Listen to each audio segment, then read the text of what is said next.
I'm here. Hi, everyone. So it's a Monday, and we've got to talk about 90 Day Fiancé.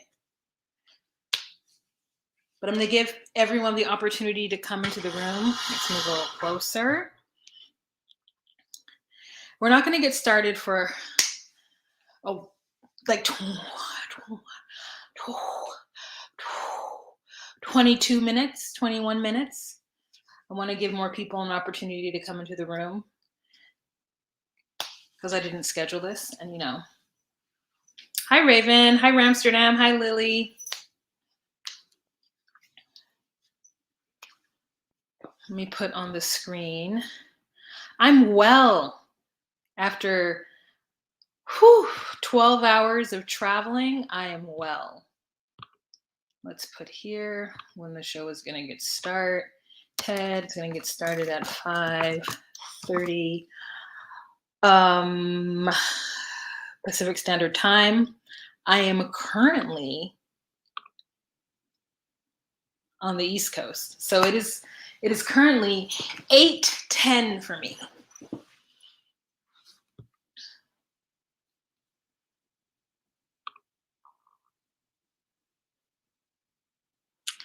Oh, I don't want it to be. Oh, well, whatever. It's a ticker. I don't want it to be a ticker, though. What do I want it to be? I want it to be this. A banner. That. But then I also want this. This is what I want. This is the action that I want on the screen. I feel like I need something to prop it up with. I'm not going to figure it out, though, so. If I sit back, it's better. Ooh. Graciela. Oh, I'm glad, Mickey. You got the vibes. You got the vibes. Dedria. I'm so time lost. What does that mean? Oh, bonjour. Bonjour. Je suis.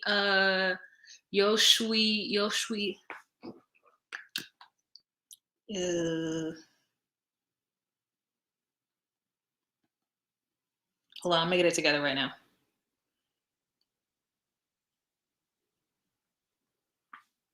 I am in Quebec.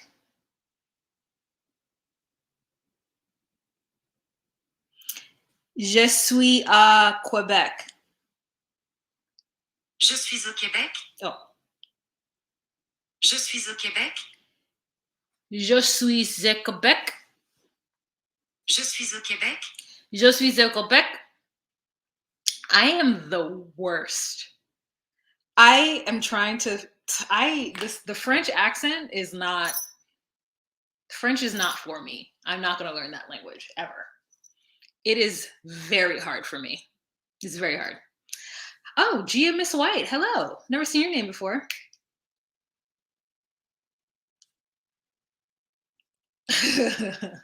Janelyn, hello. Hi guys.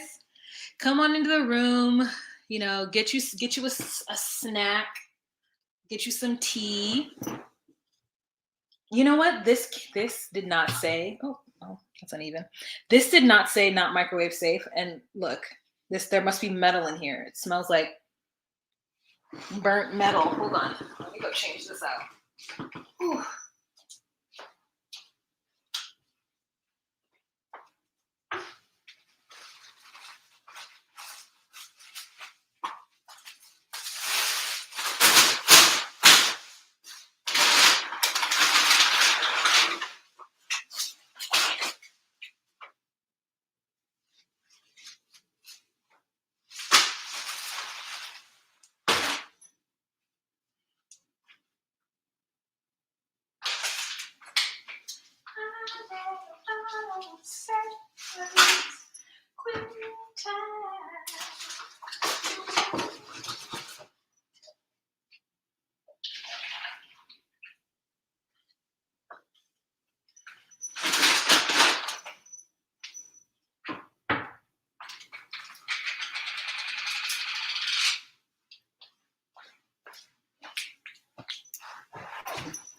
Oof. Okay, I got myself some complimentary treats. You should get yourself some complimentary treats. Treats. This hair is gonna get caught all up in my lip gloss. I shouldn't have worn it. But this is where we are. I'm gonna eat this Hershey's with whole almonds. Amandes. I don't know that word. So it's so weird being in a country, being like in a non-Spanish country with another language. Like I'm trying to think, like all the other countries I've been to. Have I been to a lot of countries? Yeah. No, not a lot. But like I've never been to a place where the predominant language is French. I've been to like Guatemala, predominant language is Spanish, and that is a language that I'm very comfortable with. French, no. And everyone's like, oh, French is very close to Spanish. And I don't agree. I feel like Portuguese is close to Spanish, even though it really isn't, but it's closer to Spanish than I don't think French is at all. Like, yeah, anywho. Sass, you followed me to WAS, so I'm so excited. Is Sass here? Oh, Sass is here. Hey, girl. Hey. Oh, yeah. Seasonal depression is 100% real. 100%, without a doubt. 100%. Oh, yeah. No, it definitely feels very sexy. What does this mean? Hide user. Hide current comment. Oh, they've updated this. Oh, so I can take it down? Oh, that's wonderful. I can take it down at any point. That's great. French is sexy. And that's how I'm like, oh, for sure. They're like, je ne parle. They're like, no, you can't say that. You're not saying the R's right. And I'm like, okay. And they're like, no, it's. And I was like, je ne parle. That's how I can't do it. They were really really trying to get me, and I was like, I can't make these sounds. I can't, because then the one easy thing about Spanish is that they say every single syllable.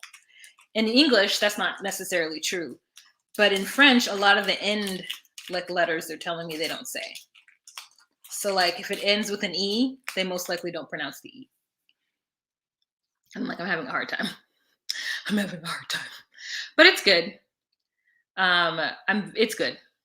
Miss Gia White says, get you some Haitian friends and it'll help out. I'm Black, Panamanian, Jamaican, and I can attach to the seasoned speech by being around it, oddly enough, though my base is Brooklyn and in Queens. Yeah. Oof.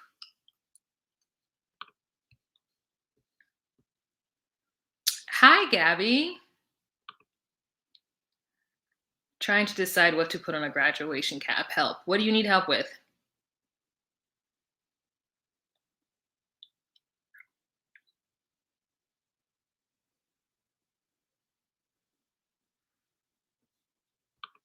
Eating basmati rice, chicken lollipops, and sauteed spinach, pomegranate for dessert, with frosted mini wheats and water for the snack duration of this live. Frosted mini wheats with water? Never heard of that. Spasia. Hey. Hi, Veronica. Welcome to the live. Hi, Sean Christina. Ooh, crawfish or crawdads. Madame Bovary. See, I could do it there. But in real life, when someone's talking to me, when someone says bonjour, I'm like, what do you say? Oui? Bonjour, oui.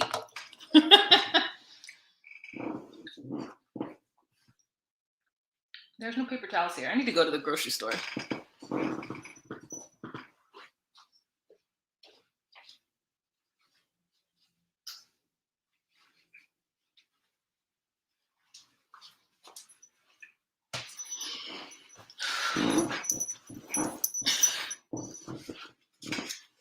Oh, thanks, Sass.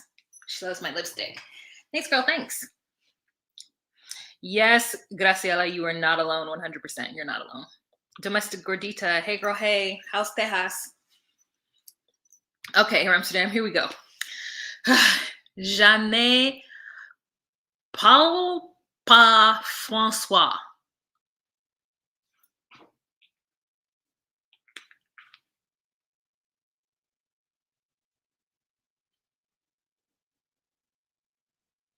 Je ne parle pas français. Oh, Jesus. Je ne parle pas français. Je ne parle pas français. This is what I hear. Je ne parle pas français. Je ne parle pas français. Je ne parle pas français. Montreal is very bilingual. Montreal is, but I'm gonna try to go to Quebec City at some point, and they tell me Montreal City is no. So basically, I couldn't say je ne parle pas français, so they were just like, just say non français, and I was like, oh, okay, great. Trying to decide what to put on a graduation cap. Help. 1, harvesting the American dollar. 2, you're doing great, sweetie. 3, things about to get more stupider. 4, almost there, lazy. Almost there, lazy. 1, or harvesting the American dollar. Oh, Veronica. Oui, j'ai sale la langue française est très jolie. Hi, Brenda B.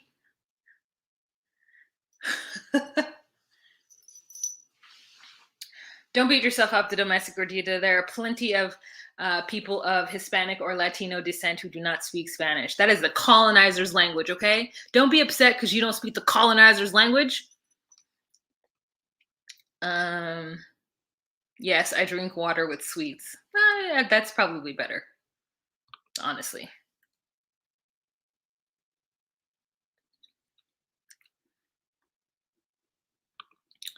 Did you ever make that Vietnamese food? I was never intending to make Vietnamese food, was I?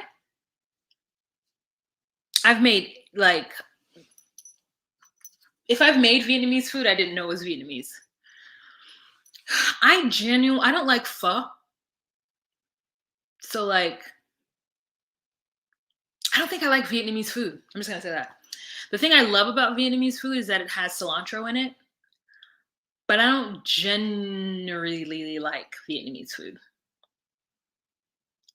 I was making a lot of Asian dishes, and if I did make a Vietnamese dish, the answer is yes. Okay, if you're saying that I said I was going to make something, then the answer is yes, I did make it. But I didn't identify it as Vietnamese. But you were making some delicious food, so what did you make?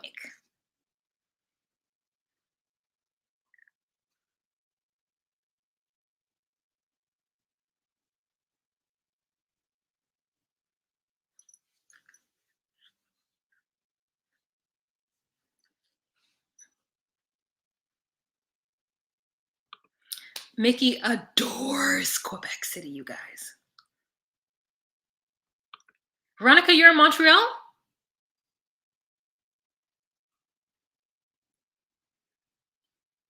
Hi, Crystal. Okay, Rashana, thank you so much. Be well. Be well. I mean, you could just like have my voice in the background. Hey, Laura.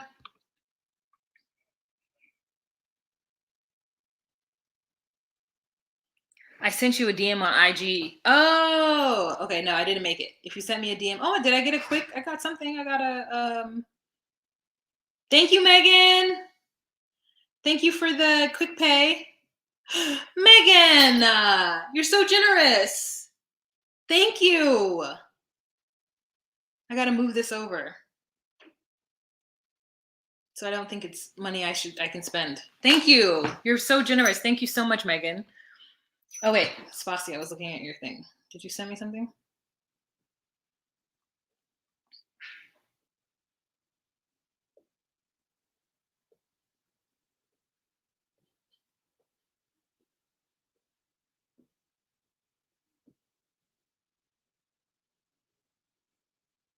Okay, hold on, I can't find it.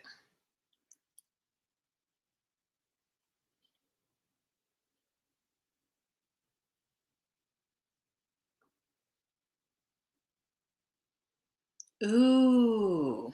No, I didn't make any of these. I didn't make any of these. I forgot you sent this to me.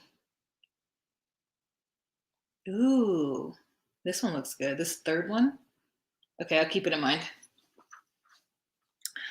I'm gonna get the booster too. Ooh, chocolate baklava. How about a little more baklava? Try some of column A, try all of column B. I'm in the mood to help you, dude. You ain't never had a friend like me. When I get started, I'm gonna be like, this show is brought to you by Megan. Thanks, Megan. This episode was brought to you by Megan. Ooh, Manny Waterval. Hello from Suriname. Hello. What time is it in Suriname? All right, Rashana, catch up.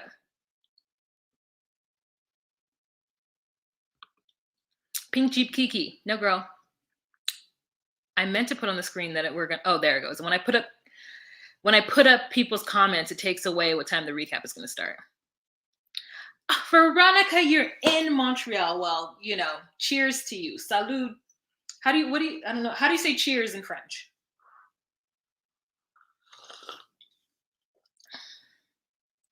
Girl, come on. Talk your shit, miss. Talk your shit. Come on, trilingual. Tell us about it. Oh, it's 10:26? Good. 10:26. That's late, but it isn't too late. Salud.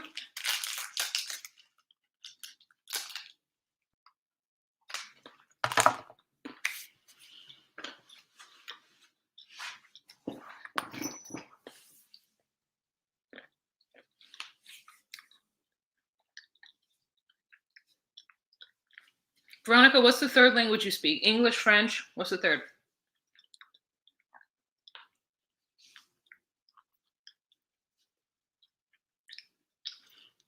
Yeah, I'm on the East Coast, Gia, right now.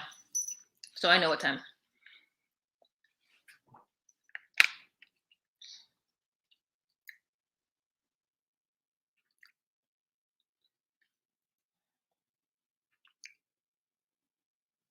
It's so funny. Like, I'm seeing a bunch of pictures on Instagram of parents who have gotten their children vaccinated.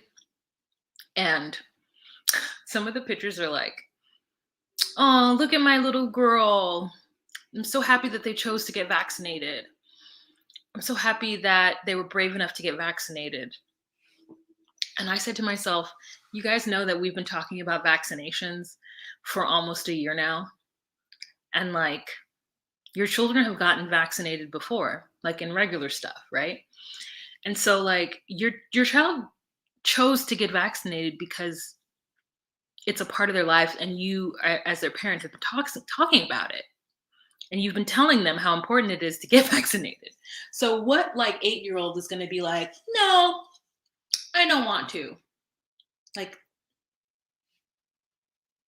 that's like me saying like, like a kid is not going to choose to just vote differently than their parents. Like usually the first time you vote what your parents vote, because you haven't been paying attention to it up to then.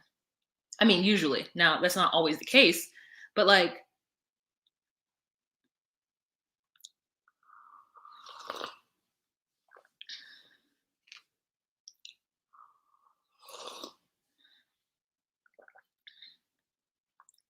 not that I'm saying I think it's wrong or bad or anything. I'm just saying that it's so funny that they're like, my child chose it. And I'm like, they didn't really choose.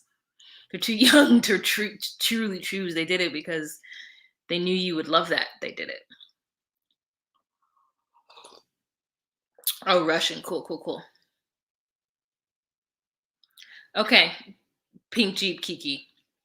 I'll remember that. And then I'll remember to also say that she did that,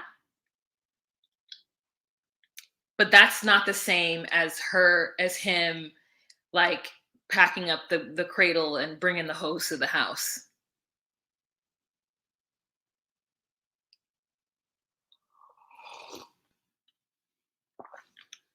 And she also did that as a response to his bad behavior. She didn't do it just out of the blue. It was a response to his bad behavior. So we've seen a lot of bad behavior from Biniyam.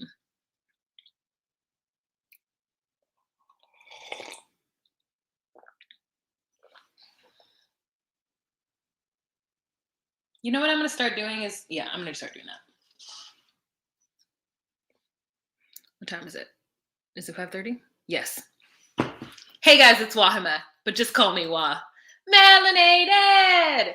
Welcome to my recap of 90 Day Fiancé The Other Way, Season 3, Episode 11, something, something, something. I don't know the title of it. All right, guys, we are going to get started. First thing that I want to say is thank you so much to everybody who has given me a super chat or a Venmo or anything thus far. Today's episode is brought to you by Megan, and somebody else just zailed me, so let me see who that person is. They are the sponsors of this episode.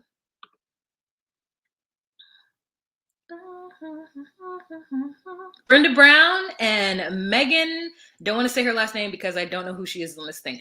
Thank you guys so much. You are the sponsors of this episode. And anybody else who decides to do a Cash App, Super Chat, Zelle, or PayPal, you will also be the sponsors of this video, and I will shout you out as it goes along. You guys, it really is very helpful. I do thank you for your support because I put a lot of time and energy out there for you guys.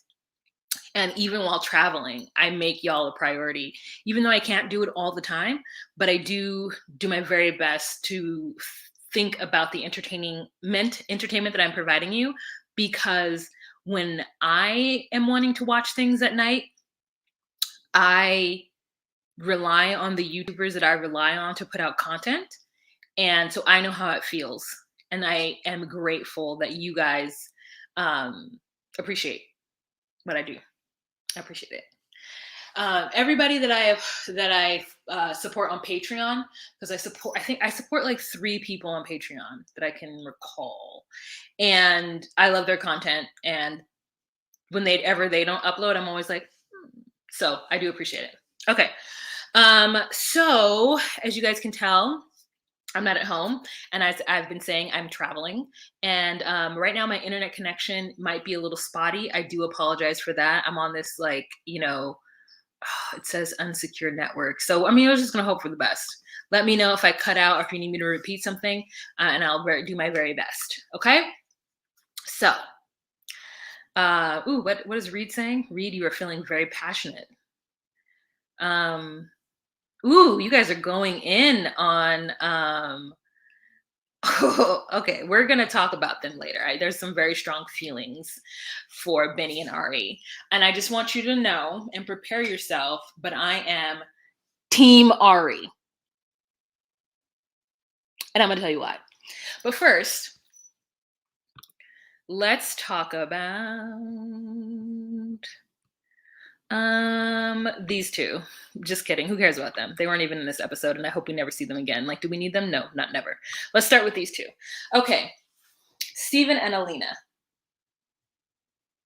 All right, so I 100% don't have any notes. So if I miss anything about their segments, I need you guys to tell me, because pink Jeep, because I am 100% gonna miss things. So the only thing that I remember from their segment is Alina, the stray cat lady. Okay. Like, first scene, she's like, there is nothing to do here in Turkey. Stephen is, I don't know, but sometimes we come and play with cats. I like cats. And I was like, please don't let one of them cats give you a ringworm. Like, is she really out in the Turkish streets petting stray cats? Just like out there? She's named one Cucumber. She's named one Cat Cow. She is just out in the streets playing with stray animals, okay? Listen, I like dogs, but there will never be a time where you will see me in the streets playing with a stray. Those cats do look well fed, and they weren't skinny, but like, no. It couldn't be me, child. I could not be out there playing with these stray animals. I was like, okay, so I flew for 12 hours yesterday. I left my house at well, I woke up at 3, right? AM.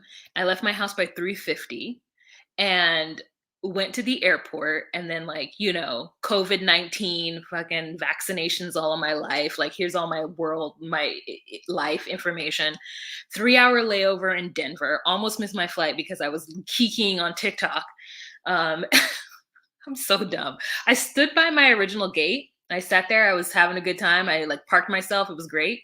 And then I'm like on TikTok, like deep, and I look up and no one's around me. And I was like, oh my God. I look at the time. It's 11:17. What time does my flight start boarding? 11. What time does my flight take off? 11:35. And I'm like, where's the gate agents? Where is everybody? And all of a sudden I hear, Air Canada to Montreal, gate change to A39. Girl, I'm at A47. I don't know where A39 is, but I'm so happy it's still an A. But it's still a relatively large terminal. I mean, not super large. Okay. So then I'm like, oh my God. And then this other lady was like, what did she say? She's French. She was Montrealan or Quebecois. And she was like, what's gates? And I was like, madame. A39. And so we go, me and this little old lady. So we're like hustling to A39 together. And then she starts to walk the other way. And I was like, madame, this way. Because I kept wanting to say mademoiselle. And anyway, so like, we got to the gate together. And once we got off in Canada, she's like, you made it to Canada. You made it to Montreal. And I was like, I made it. We made it. Okay, anyways, that's that story. So 12 hours later, then I'm in bed watching Alina play with stray cats. And I'm like, what is the world? What is the world? And so I'm just watching her play. I just like am so upset. And I wish she would just like brush her hair. Like there's two things that are happening. And I haven't said anything because I love somebody whose hair is in their natural state. I want to support and respect it. But the playing with the cats and the wild hair, I just couldn't anymore. I just couldn't. She was giving me like, I mean, not Mrs. Frizzle, but there's some cartoon character that just has like hair like that where I'm just like, brush it. So anyways, the next scene I see with them is they're in the house and they're like wearing matching pajamas, but not really. Like, so she's wearing the bottoms and he's wearing the tops. And he's like, it'd be really good if you would it'd be really good if you would get baptized because I'm worried that once we get married you won't get baptized. And she's like, Stephen, why do you think I would not get baptized? I'm not going to get baptized before we are married. And he's like, people have told me that. And I said, what people? I was like, who's whispering in your ear? First of all, you need to stop dealing with those people. They're going to get you in trouble. Leave this little girl alone. Why would she get baptized in Mormon before she marries you? I mean, why would she get baptized in the church before marrying you? She's obviously not like she obviously did not become Mormon because she was really feeling the religion. Like the religion is taking things from her, like alcohol and coffee and just being able to do whatever she wants. So like, why would she just baptize herself and then be in a religion that she may not would be in if it wasn't for you? The reality is that maybe she'll grow in her love of the LDS church as she's with you and she grows in it and she's a partner and a family in it. But like, she's known you for what, a year? When she met you when she was 19 and you expect her to get baptized before so? Is this some kind of trick? Are you trying to trick her? Are you just trying to trick her so you can say, I helped her, I converted her or whatever? Give her, Aspasia, were you raised Mormon or were you, or did you convert later on in life? Like, let this girl, like, is it not good enough that she is joining the church because she loves you? I feel like that's a really strong reason to join the church. But why would she do so without that?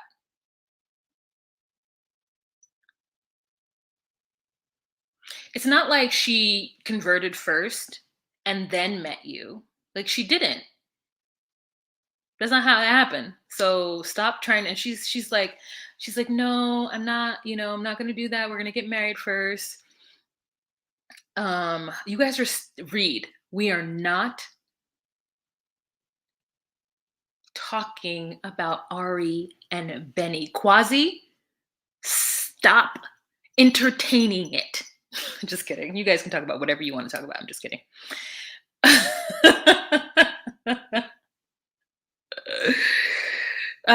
Yes, Stephen is weird, but he's not weird because he's Mormon. I know a lot of normal Mormons, so he's weird. My dad saw the commercial for the free Bible, and then 2 missionaries showed up at our door and said, "Oh, there's another girl your age that wants to be your friend, and we just moved to the area." Oh, okay. Oh, that's so hilarious. Anyways, so she's like, "Stephen, I'm not going to just do that." And he's like, "Please, for me. Okay, will you sign a contract?" And she's like, "No." First she says, "Do you want me to sign a paper promising that I will do it?" And then he's like, "Yes." Snacks. And then when he's like, "Oh, baby, I trust you. Don't worry." And then he's like, "But if, I trust you more if you sign the paper." No.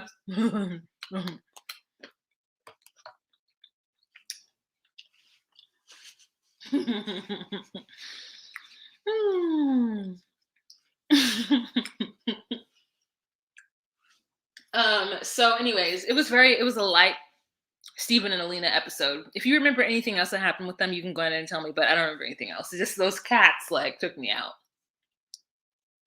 I was so grossed out. She's just out there petting feral animals. I mean, they're not feral, obviously, but the joke is that they're feral felines, okay? And she's out there just petting them. I can't. Next couple that we're going to talk about are these two. Wah, wah. Okay, so Kenny just can't stop crying. He can't stop. Can't stop, won't stop. So Kenny is driving to the airport to pick up his daughter, Madison, and Koopy, which rhymes with poopy, which is cute, but at some point, someone is going to call him Poopy Koopy. And that person is me. Poopy Koopy. Poopy Koopy. I would call him that if he were a baby. I'd be like, "Hi, Poopy Koopy. Koopy Poopied." Like, it would be that. And then he would be Poopy Koopy for the rest of his life. And it would be unfortunate. So there's me, and that's us. Okay. So he goes to the airport to pick up Poopy Koopy and Madison. And he's like, "I've known them all. Like, I've taken care of Cooper all of my life because my daughter's a single mother, and that I'm the only father he's known, and I left, and I'm homesick." Same story over and over again. And he's just saying, as seeing his family, it's being harder and harder. It's getting harder and harder for him to imagine letting them go when they leave on Monday. I guess they're only staying for a weekend. And he mentions that it's hard for him, mainly because he's not only has he moved away from his family, but he's moved away from his kind of sheltered cocoon and moved to a place where people are only tolerant of his lifestyle, his sexuality, his way of being. And they're slowly coming around. However, Kenny is one of those very fortunate and lucky homosexuals, queer people who have had so much support from what seems to be the inside and his bubble of friends and family, like his inside and outside his life, that being in this situation is really difficult for him. And I truly felt for him in that moment, because not that I can 100% relate to his specific thing, but I can only imagine if I grew up in my bubble of where I didn't feel like racism and microaggressions, and then like I had to step out into a world where I knew it existed, but it didn't necessarily exist in my sphere, my day to day. And all of a sudden I was in a space where like people were cool with me, but if anything got stolen, they might blame me. Or, like it's kind of that kind of thing. And so I get it. And I feel really, really like sad and happy. Hi, Jasmine. That I feel sad that this is his experience. And he's like, it's really hard because Armando is now happy because Armando is living the dream and living the life and is able to separate from his family and move out of the small area and be who he really wants to be with his daughter in a loving relationship with a man. And they're also living that like great life where like the man makes enough money and everybody makes enough money. So they're not like poor or like struggling or anything like that. He's able to get married. Like it's a dream come true. But for Kenny, it's a step backwards, to so to speak, socially, with the issues that the family has with their, homosexuality or their queerness. And so like it is unfortunate for Kenny. And I 100% feel that for him. And I just want him to move back. And I honestly want Armando and Hannah to move to the US. And I know that is easier said than done because Armando worries about taking Hannah away from everybody she knows. And he may not want to separate from his family. But either way it goes, people are going to be hurt. And I think that Hannah will get over it. And maybe this is the Imperial American in me, but I think that Hannah will be able to get over it and live a normal, happy life away from her family. And I think that unfortunately, Kenny having to now live his life somewhat not in the closet, but not as comfortable is got to be very hard because he's lived his life so like free. And all of a sudden now he's not. What did Ramsterdam say? She said, come on, when you're a gay couple and you've chose to between a liberal country and a less liberal country, choose a liberal country. Yeah. Quasi says, agree, but there's a child with a family. Mexico wins. Agree. And I agree that kids are very, very flexible. And I think it's just harder for Kenny. I don't know that Kenny will ever be comfortable. And if it were me, I wouldn't want to die in a place where I'm not comfortable. I wouldn't want to live out the rest of my life in a place where I'm not comfortable. So at a certain point, I would leave if I were him. Not to say that, like, I'm just saying me, if I were in his position, not if I were him necessarily. If I were in his position, at some point I would just have to leave. Because you can't teach this old dog new tricks. It's one thing to like, if it'd be one thing if he lived in an area like maybe Ellie going to Providencia where before the hurricane, where like maybe electricity was spotty. That's one thing, but there are people who dislike, in fact, hate your entire way of being. And some of those people are in your spouse's family. And you were always going to run up against homophobia, always, no matter what. And at that golden age in life, at 56, I don't think I'd have the tolerance for it. I don't think I would. So I feel real bad. So anyways, he is really worried about meeting his grandson because he feels like his grandson's not going to remember him. And then so he's really nervous about it. He meets him. He cries. They calls him Koopy. And then it picks up his daughter. And his daughter is very upset. Like his daughter and his whole family is so upset with him. And then he takes them back to the house. They see the house and like, oh, this is really nice. And I'm like, it is nice. I honestly think they own that whole little compound because then they were talking about the family staying in the 4 like apartments down below. And I was like, do y'all own that? Do y'all own that and then rent it out? Does Kenny own that? Did Kenny buy like beachfront property in Mexico? Condos and just like rents them out and does stuff with them and does them for Airbnb? Does Kenny like, you know what I'm saying? Like I was like, oh my God, they're just staying down below. They live a good ass life, girl. They live a good life.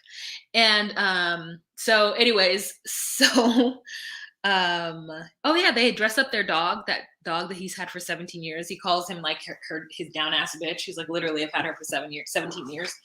Anyway, so he brings Madison home. They do a bike riding thing outside with the kids, and Hannah's a little bit older than Koopy, but I think she's going to show him the ropes. Also, is Hannah speaking better English these days? I think so.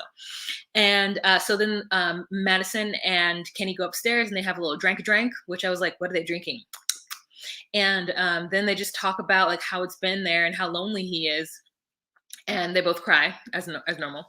And then next scene is in the morning, and Koopy has a lot to say. Girl, he is a talkative little child, and I loved every moment of it. He provided his own entertainment.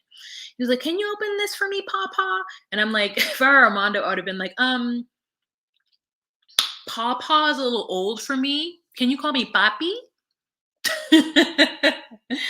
But that's his grandfather's husband. So like, wow.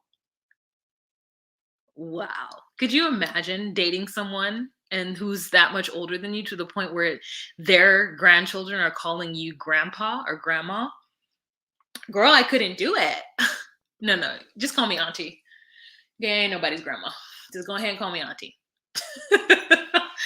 And so that's a cute little moment, and looks like next episode all of his kids are going to be there, and he's going to talk to them about having another kid. And again, it's like weird that his kids are like, you're too old to have another kid.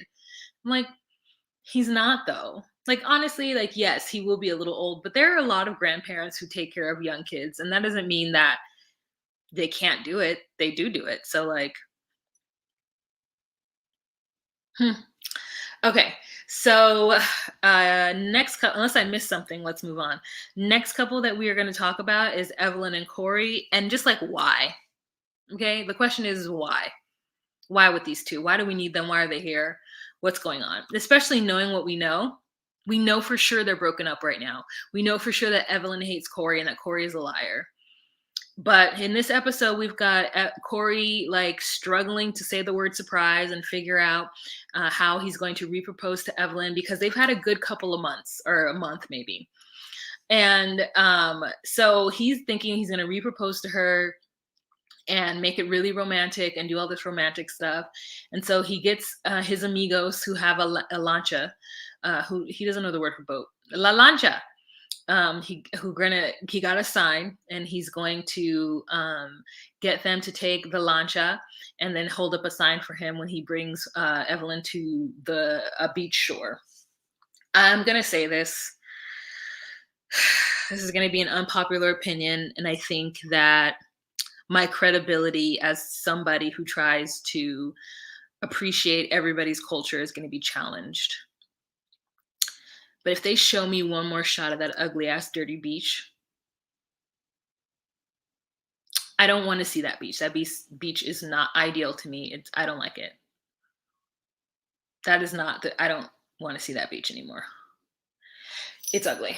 And I can't say that it's dirty, but it's for sure ugly. Okay? That beach is getting on my nerves. It doesn't look fun. It doesn't look beautiful. It doesn't look cozy. It looks cold and cold.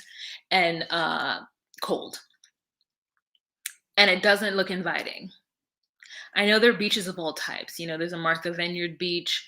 There's beaches. There's so many different types of beaches. And that is a beach that I absolutely think is ugly and I hate. I hate every time they show us dogs and pigs walking around. I'm not into it. I'm not into Ingabao. I think it's ugly.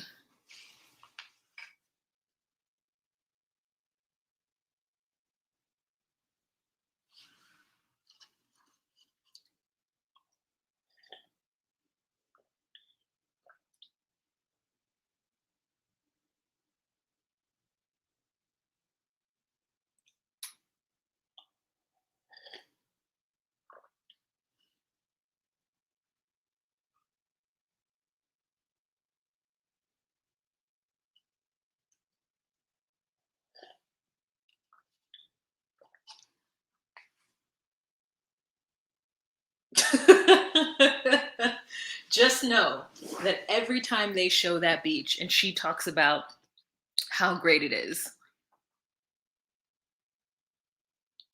Know that I'm rolling my eyes and I don't believe them. Know that I'm rolling my eyes and I don't believe them. I mean, I've seen beaches that ain't shit. I have, okay? There are beaches in Belize that ain't shit. That you walk out onto them and you're just like, well, this ain't shit. But then you see Ingabow's beach and you're like, this beach is literally shit. Like, I hate it. Okay, anyways, there's that.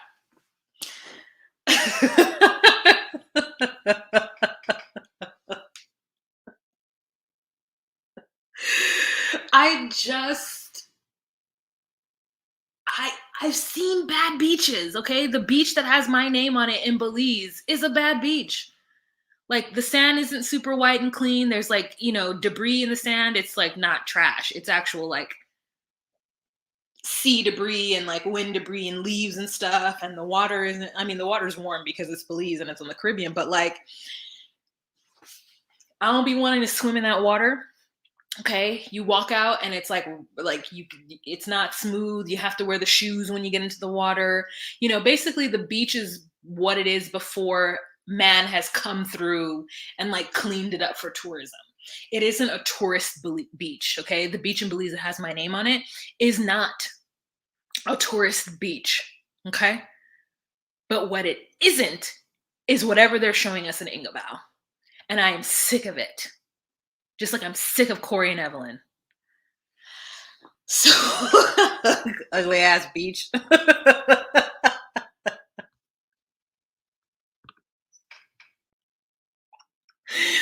I am sick of it. Okay. And I'm going to say it and that's it. You heard me say it here. And that's it. Just got that off my chest, guys. It's been bothering me ever since I first saw the beach. Okay. And I was like, I can't talk shit about this beach. I can't talk shit about this beach. I feel so free.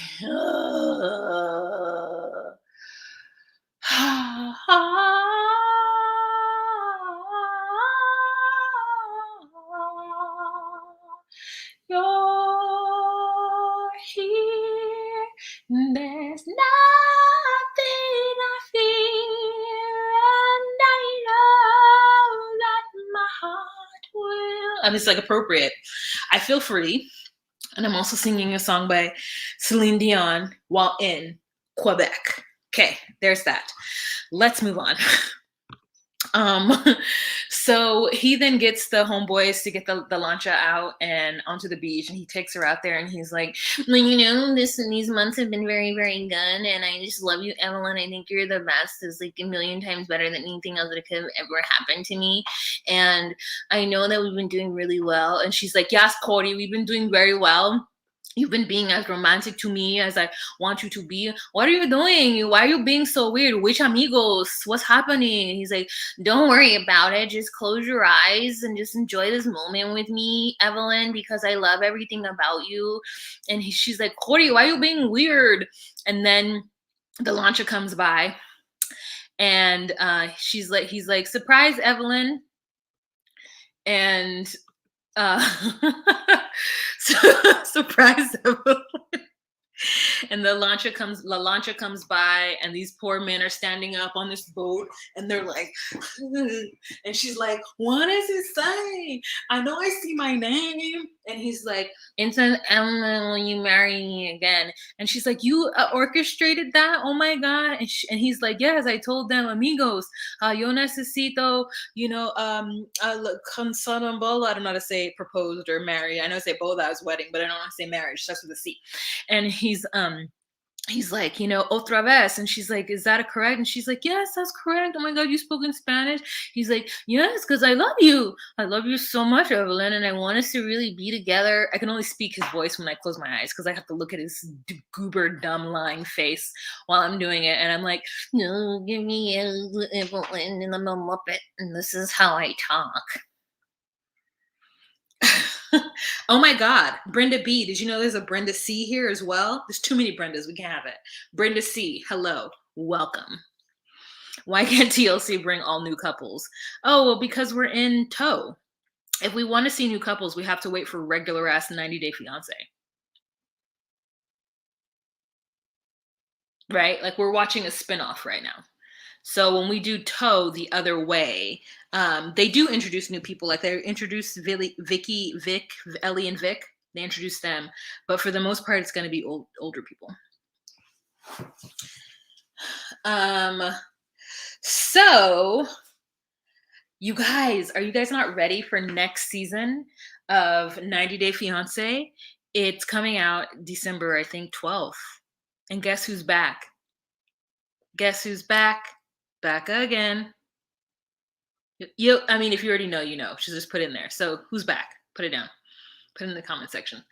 Okay.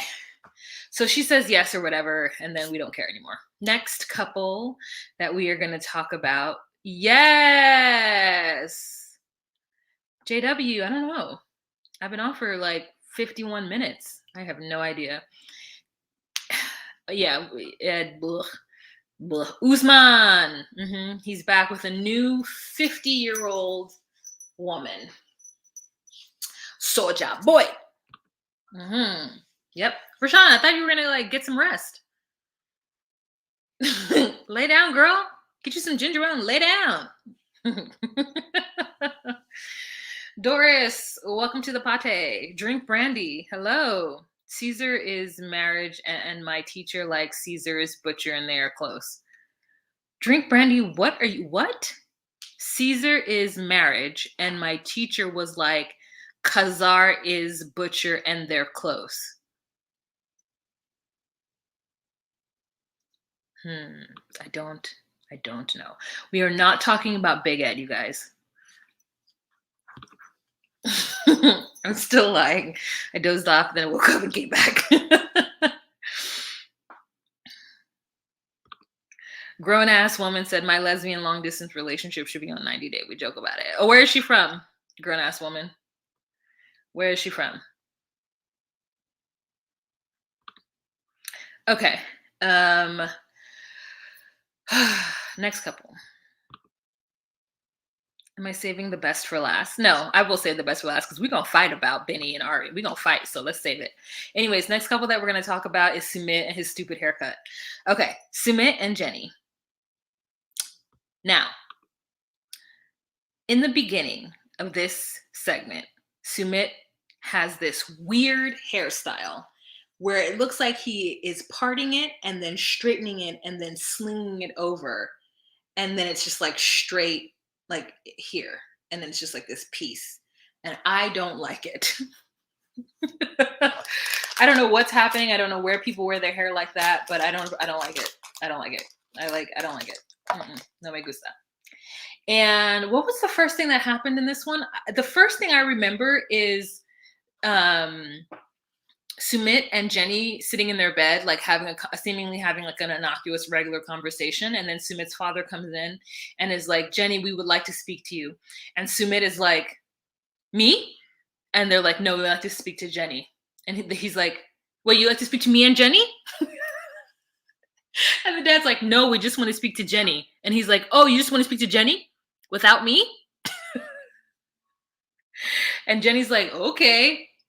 And Sumit's like, you don't need me to translate? You don't need me. Oh yeah, you speak English, Dad. You do speak English. But what you're saying is okay, bye. You guys are okay, I'll stay here. I'll stay here. So they take Jenny.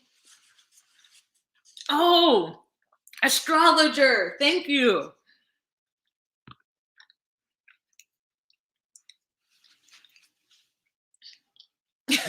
Oh. Okay. Okay, you're trying to come for me, right? You believe in Sumit and Jenny like I believe in Biniyam. Okay. Okay. Why Sumit want to be seen so bad? I don't know why I'm so quiet. There's nobody next to me. I'm literally at the end of the hall. Oh, thank God. Yo, that is the funniest thing I have ever heard, Lupe. Why Sumit want to be Ziad so bad? Remember when Ziad was straightening his hair in Morocco? Yes, I do. Or no, where are they from? Is it Morocco? Is it Algeria? Where are they from? Anyways, girl. Yes, Lupe. Yes. Yes. Okay, 30 years the astrologer. Yes, I was thinking the same thing. Stop telling my jokes. Stop telling my jokes. Okay, you guys stop telling my jokes. Let me get these jokes out and then you guys can steal my jokes. Dang. Okay, anyways. So, the first thing we have is the first thing we have is uh homegirl putting on makeup. So she's in the mirror and she's like putting on makeup, and Sumit comes in and he's like, Jenny, the family astrologer is coming. I can't do his accent right now. It's too many accents in my head. The family astrologer is coming. So I would like for you to serve tea, serve him. I'm trying to get these bangs together.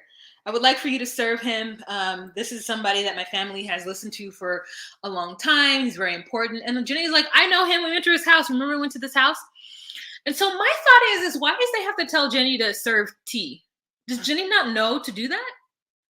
That's what you do when anyone comes to your house in the United States or no. If you know somebody's coming to your house, you offer them some kind of refreshment. But here's the truth. The tea chai making process in India is I was making myself, first of all, let me just say, chai is the way Indians say tea. I know I've already said this to you guys. One time I went to an Indian grocery store and I kept asking for chai and they kept pointing to the tea and I was like, no, chai tea. And they were looking at me. They were like, stupid American. We don't have bagged chai tea because we make our tea. Anyways, so it's cinnamon, it's ginger, it's a little bit of black tea, and it's cardamom. And you put that in a mortar and pestle situation, and then you add that to regular black tea. Or you could do instant black tea, but like instant black tea, girl, who are we? And then you brew it and you make it and you strain it and that's how you serve it. So anyways, he's basically telling her like, get the water on, crush the herbs and get it together. And so she's like, okay, I'll get it done. I'm putting on my mascara. I'll be out. And he's like a little nervous. You see he's already flat ironed his hair. And he's like trying to get her on the ball. So they go into the kitchen, they do it. Sumit's mother is over there looking at her like, and Jenny's like, and she's like, it's fine.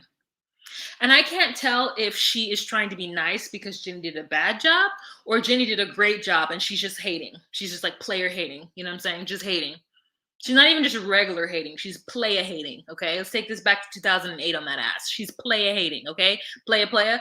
And so Jenny makes it and astrologer comes. The men bring him in. They greet him and namaste, whatnot. They bring him in. They sit him outside in the courtyard. And I really do think that Sumit's parents are just like ready to hear what he has to say. And then we do find out that man has been their astrologer for over 30 years. What is that man? 50? When did that man get the spirit upon him? At 20? That man cannot be more than 50 years old. If he is older than Sumit's father, I would be shocked. If he is, he looks really good. You know what I'm saying? He has no stress in his life, okay? And it's like, how do you get to be an astrologer in India? Because astrologers are legit, are like legit. They're considered legit. So like, whereas in the US, an astrologer, yes, if it's off the beaten path, and there are astrologers and mediums and stuff who make a pretty good living, but like in general, astrology and mediums aren't taken seriously in the US the way it's taken in India or some parts of India, right? So my thing is like, how do you get the calling? Are you a part of a caste? Are you born into the astrology caste? Like not anyone can just say they were an astrologer. You have to like show, like you have to show that you have to, how do you show? I think it's a caste. It must be a caste. If there's any Indian folk in this, can you please tell me, is being an astrologer um in a cast? Is it a cast? Oh, you can go to school for it? Pink Jean Kiki, are you Indian? Anywho, so she's like getting everything. She's like, good, and yeah, she's getting everything ready. They go out, and Jenny's nervous because she's like, okay, first of all, I don't believe in this hocus pocus. And this man comes over here. He's already told Sumit not to marry me. He's already blessed our union, but at the same time said, don't push it, because if you push it, then it's not going to work. So, girl. Um, so they sit down, and the astrologer is like, how's everything going? And mothers and father are like, oh, yeah, we've been staying here to teach Jenny some things. And the astrologer is like, why? And she's like, well, because Jenny needs to learn how to be a proper Indian wife. And the astrologer is like, Jenny's not Indian, though. And Sumit's like, and the parents are like, and he's like, yeah, no, you don't need to be here showing Jenny how to do anything. Jenny is a grown woman. She'll figure it out. She'll learn it naturally. You got to leave it in God's hands, okay? You got to leave it in the God's hands. What you're doing is interfering, and it's causing strife, and it's causing stress on you and on them, and it's unnecessary. I think that you're being, really hard and mean to Jenny, and you're stopping their growth, and you've got to just let it be what it'll be. If you interfere, then you're making it worse. And then when Sumit says he's telling them that they need to leave us alone and give us our blessing, because right now he says, you are not giving them their blessing. You are actually cursing them. And your son will never forgive you for doing this. Girl, my jaw droppeth. Even though I know I forgot this whole scene and I'm so sorry. My jaw droppeth.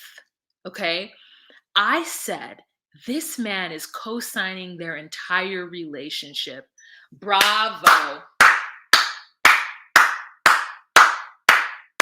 I mean, Brenda, to filth, was like, you're not doing anything for your family. You're just causing problems. You're cursing them. They want your blessing. And you're over here going to tell this 50, 60, I don't know how old Jenny is, 50, 60-year-old woman what to do in her house. And he's like, she'll get it. She'll do it.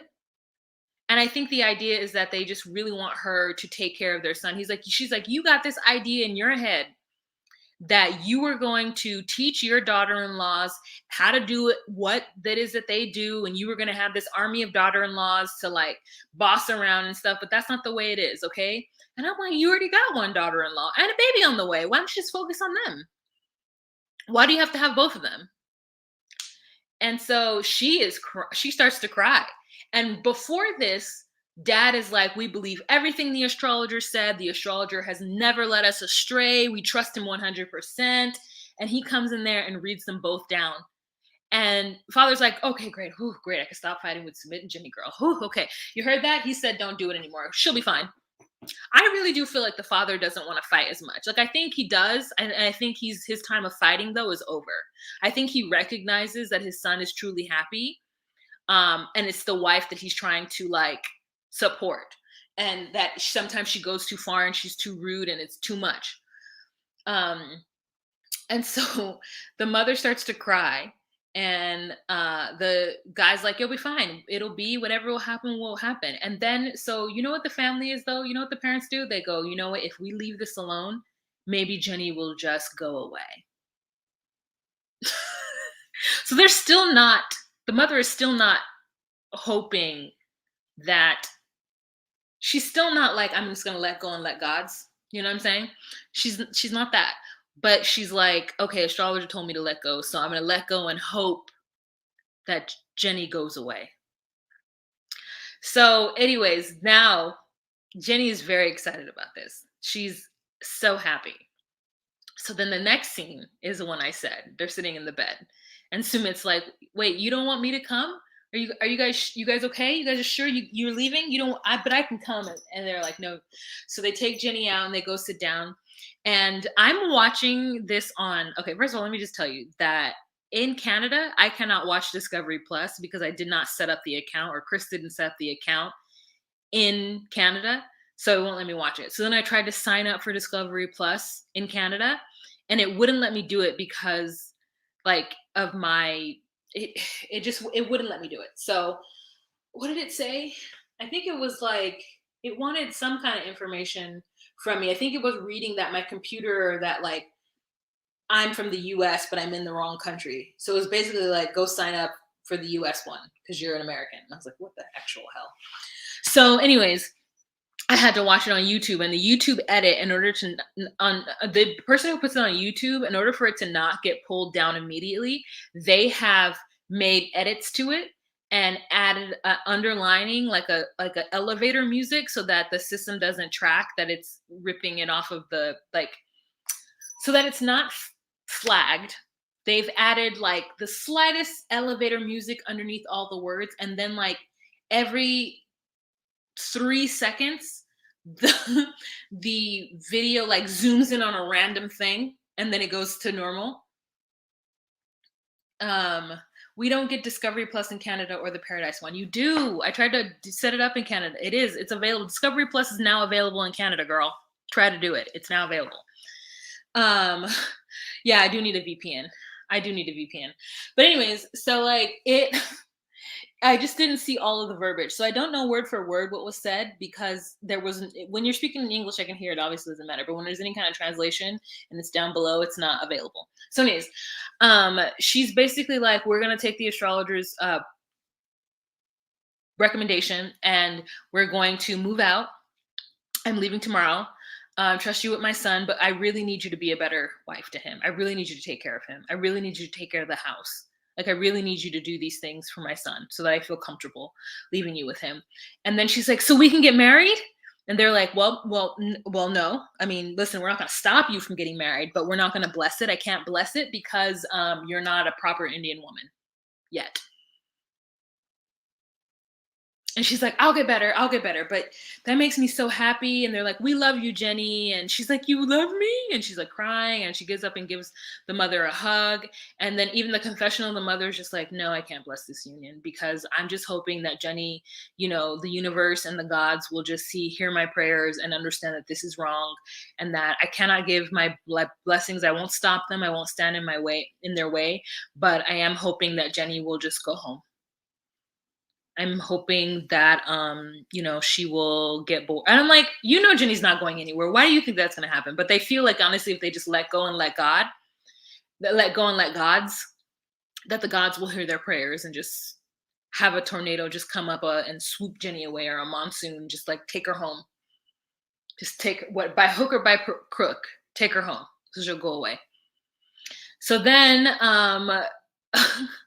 Jenny is so excited that she tells Sumit, and Sumit is so excited that he goes in and hugs his parents and tells them that he loves them and that he is so happy and grateful and that he really is very content with his life. And she's like, we really do love each other. And they're just like crying. And the mother's just like, I'm letting go of my son. I'm giving up. But she can't give up.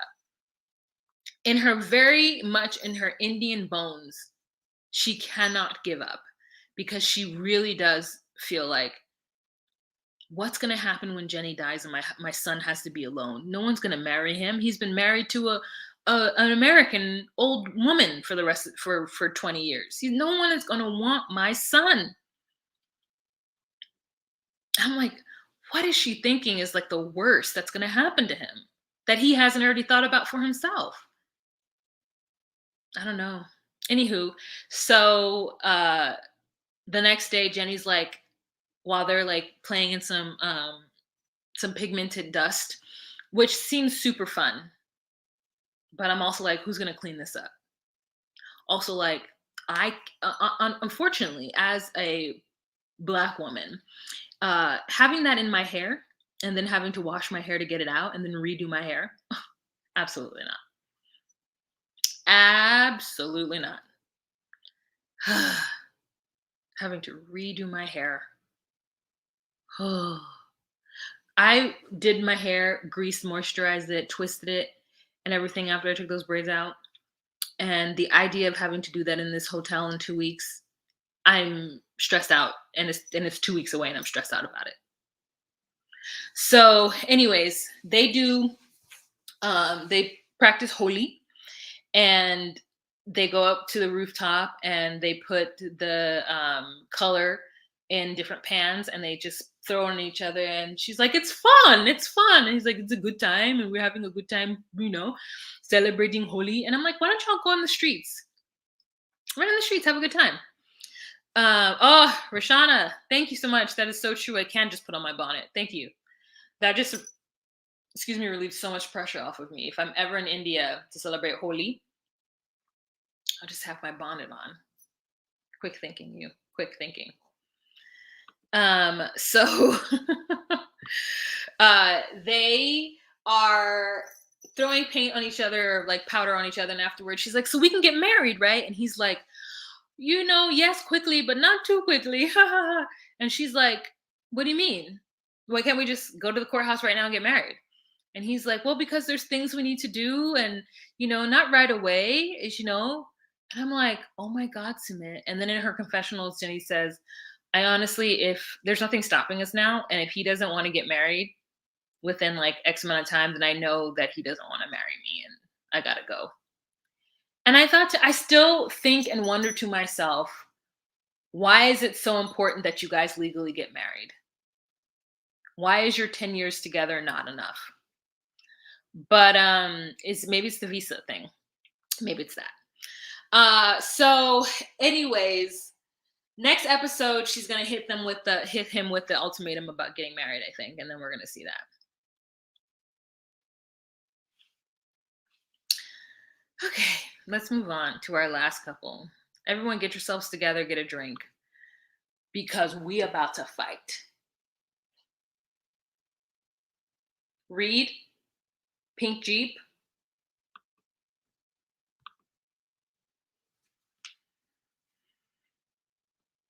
Pink Jeep, because it's settling? I don't see I don't think what? I don't know. You can have your opinion. We about to fight. Okay.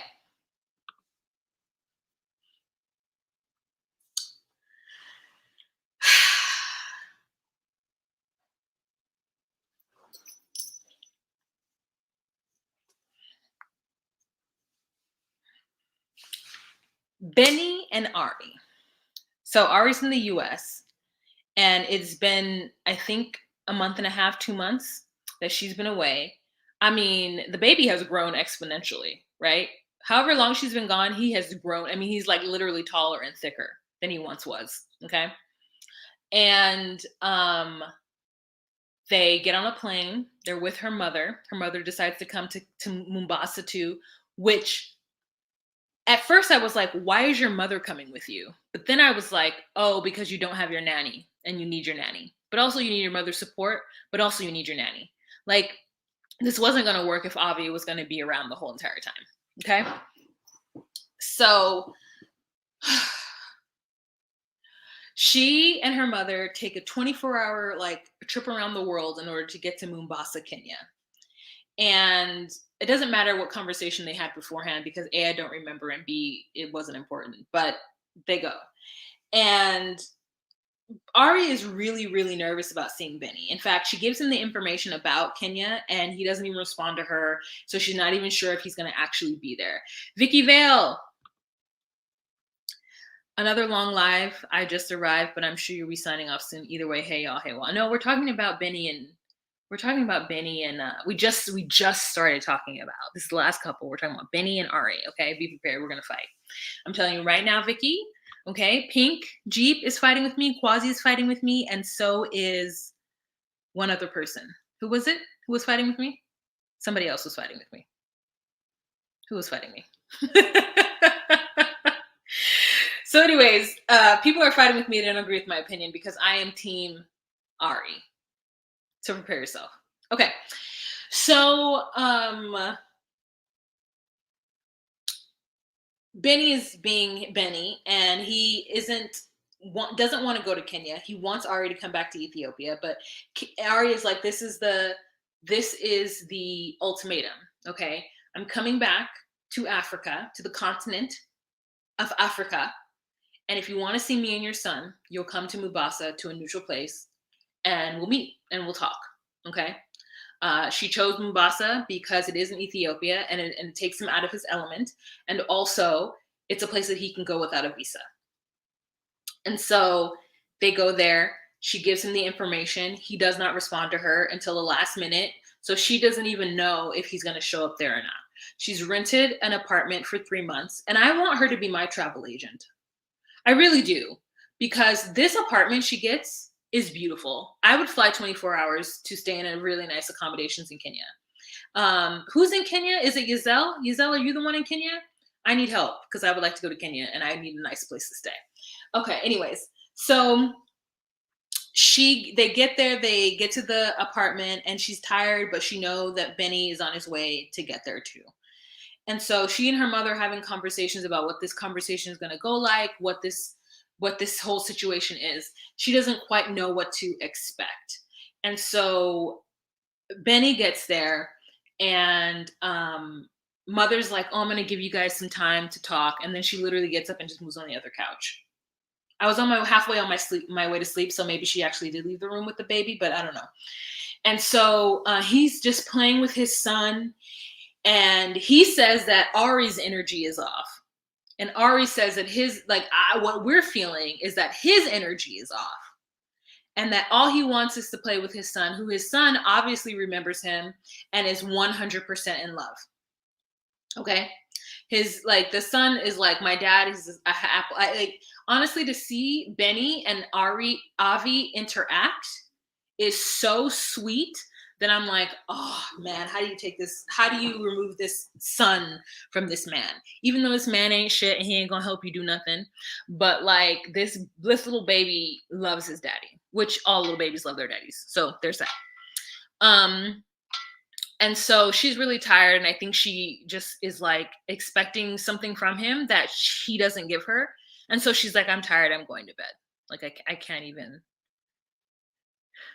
All this anticipation of seeing him, and it's so anticlimactic because he doesn't even pay attention to her. And I get it. I get why he doesn't. But and I think she gets it too, but it still is hurtful for her. So she goes to bed. And she says that in the nighttime, it was like sleeping next to a stranger. Their chemistry is not the same. It's all bad.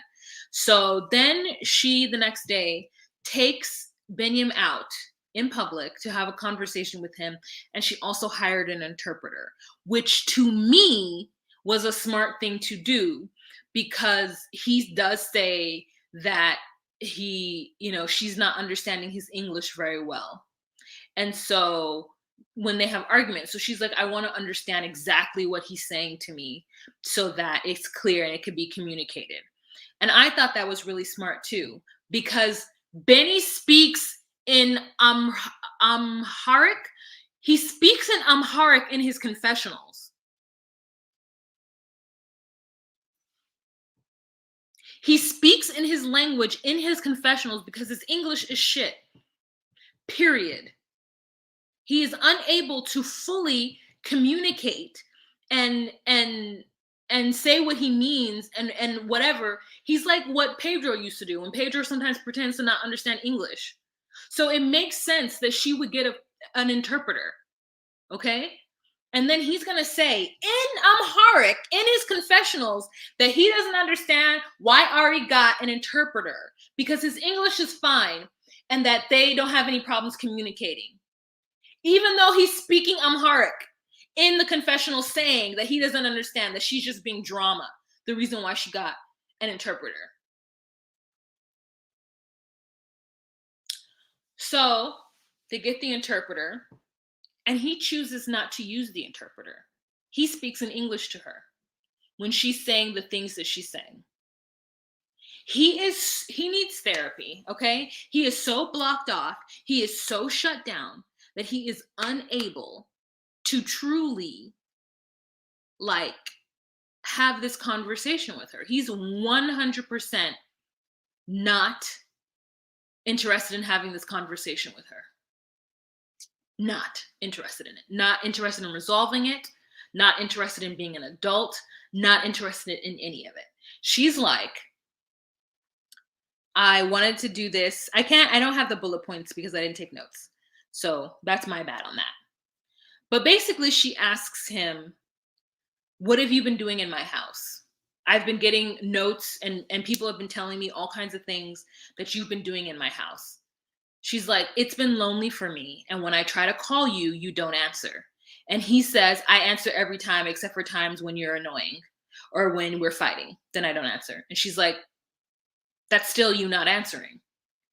If we are in a relationship and we are in an argument or we're fighting and I call you, it doesn't matter. You should answer your phone. And I agree. And if you don't agree that whenever she calls him and he isn't asleep, he should answer his phone, then you're petty. Because she is the mother of his son and she has his son with her. And so my thing is, it's one thing if you answer the phone and it's a bunch of BS that you don't want to deal with at the moment. Then you go, I don't want to have this conversation with you. You're frustrating me. And then you hang up. But you don't just not answer the phone when someone who has your child is calling you. Okay? So there's that. Answer the phone. And especially because, that's the one thing that pisses her off. Answer the phone. And if you're saying, ugh, and walking away, then what kind of partner are you? Then you're not a partner. So then just break up with her. That's one. Okay? Then he's like, oh, I answer the phone only when you make me mad that I don't answer the phone. That is unacceptable. It's unacceptable, period, point blank. So next thing is she's like, people have been telling me that you're having people in my house, that you're having women in my house. And he's like, it's not like that. We're working and people come to the house. And I'm like, okay. So then just say, yes, I have had people in our house. Yes, I did turn the house into a studio and we're working. But I think, yes, this is what I did. My thing is, who's paying the bills for that house? Who's paying those bills? Did you ask me if you could turn our house into a studio? Why are there women in my house? Were there women in my house? Why are there women in my house? Would you like it if I had men in our house and you weren't there? You didn't like it when I had my ex here. You didn't like it when you found out that I slept in the same apartment as my ex. I don't have a history of cheating, but you didn't like it. So I'm not here. And in order to cheer you up, your friends have brought women to my house and you've packed away our stuff and you've turned the house that my family pays for into a party house. Why? Okay. That is disrespectful, Biniyam. I don't want these people in my house. I'm coming back.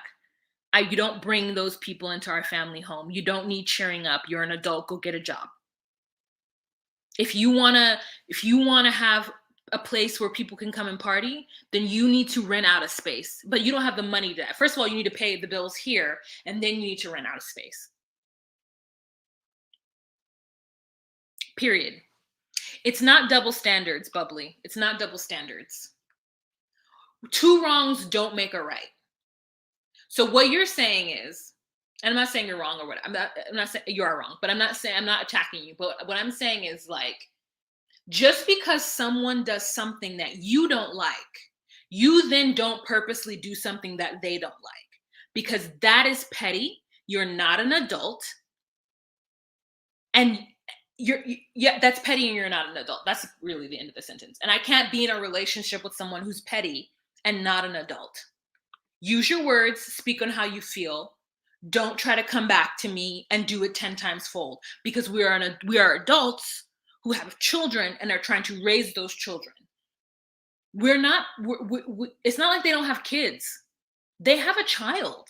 That changes the dynamic of everything. That petty ass bullshit can't happen. It shouldn't happen.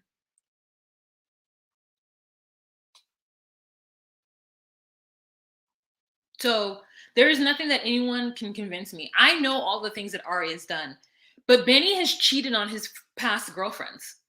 If not actual, but in the spirit of, right? If he didn't actually cheat and sleep with someone else, he's definitely been talking to and canoodling and cozying up to other women while he was in a relationship with somebody else. You see how he did his like Ethiopian dance partner, Dirty McGurdy, and then married this woman? He already lost his wife one time and their whole kid for poor behavior. But he is so solid and that he should be able to do whatever he wants to do. This person hasn't learned. It's like, remember the couple, Sasha and Emily?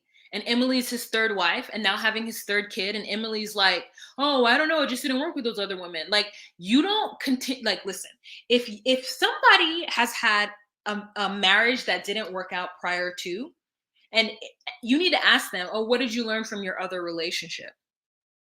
If they say something stupid, like I learned not to marry somebody crazy or I learned not to blah, blah, blah, if they say something fucking stupid, then you know that they didn't learn anything from that failed relationship and they're not bringing anything different nor like positive into this new relationship. I firmly 100% believe that. If you end up breaking up from one relationship and you're unable to reflect back on that relationship and see what you did wrong in it, then I mean, unless it was completely toxic and that person was abusive to you and like you just, and the one thing you did wrong was stay in something longer than you needed to have. Like, I get that. But if there was no abuse and y'all just couldn't get along or you're like whatever, then you need to really reevaluate who you are and know what it is that you bring to the table and what you don't bring, your pros and your cons, and then make adjustments from there. And that's the thing that Benny hasn't done. This woman is specifically telling him what she wants. And he is unable to meet those standards. And what she wants is for her partner to come home to her and to come home at her at the time and not be all out with his friends. Why do you need to be out with your friends? You have a whole baby here. You have me here, who is a foreigner in this land.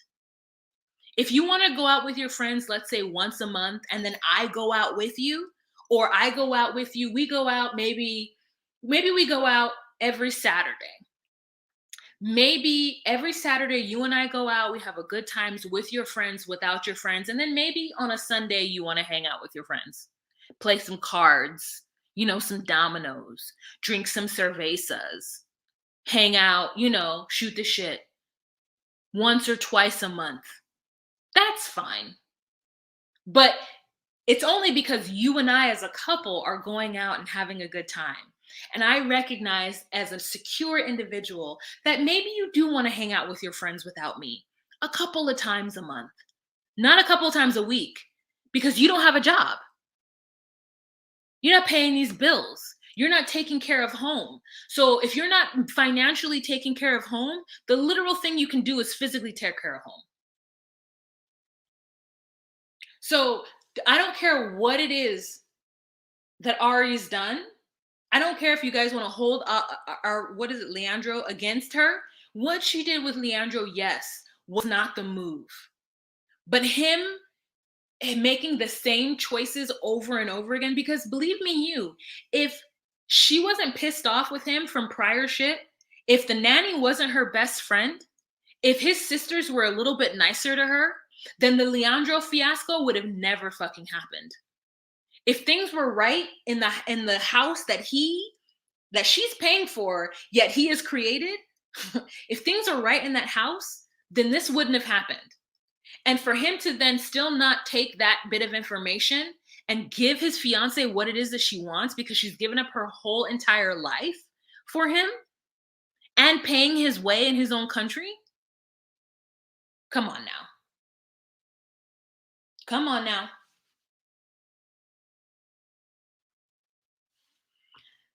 This fight is unfair because you got the mic. Girl, I live in SoCal. Oh, you want the mic?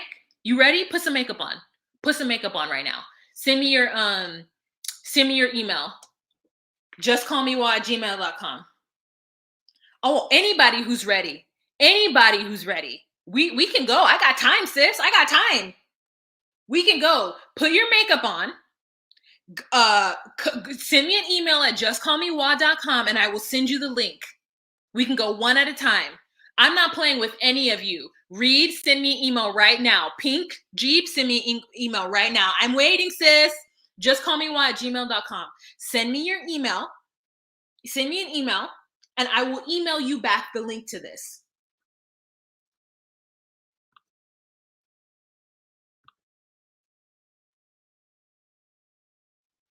Put your makeup on. Get your lights on. Okay, you know what? In fact, you don't even need makeup. You don't need lights. I won't put you in. If you tell me that you don't have it on and you don't want to be on camera, I will absolutely respect that. Make sure your mic is on. Make sure your mic is on. We can do this. We can do it. Anybody who wants to come in, I don't care right now. Email me right now and I'll send you the link. And then we'll go person by person and I'll let you in and I'll let you speak your piece. I won't even argue with you. I won't even argue with you. Read, do it. Moi, si, mon ami. Oui, mon ami, oui. You don't even need to, I'm telling you, I will not put your face in it. I promise you 100%. You can just do audio. Just take off your camera like this and we'll just see you. Also, and then, okay, what if the camera's on, right? And what if I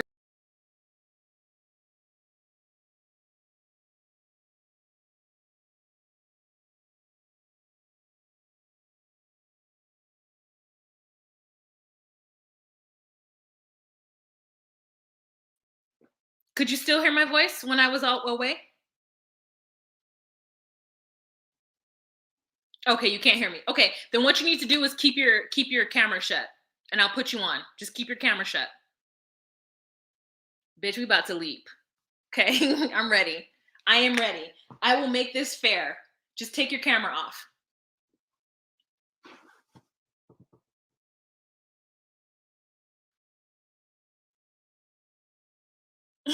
I'm ready. Email me. I'm in Montreal.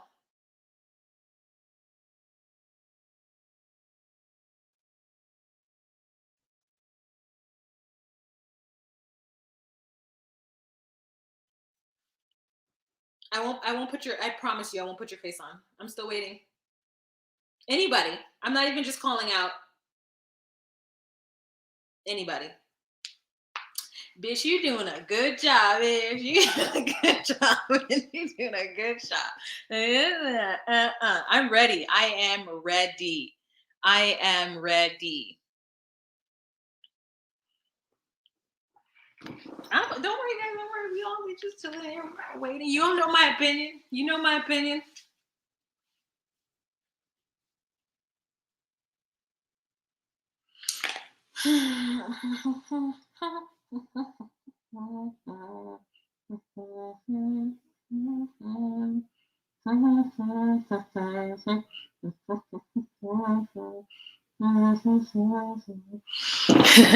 Wait. What?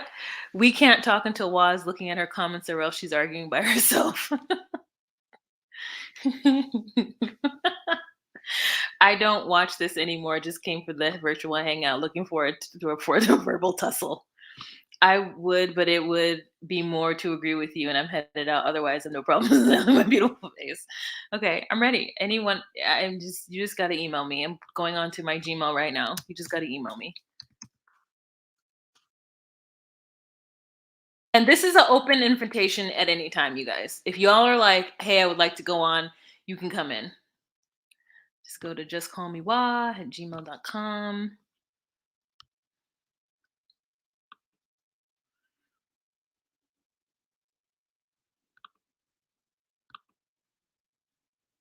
Okay, I'm in Just Call Me Wa now.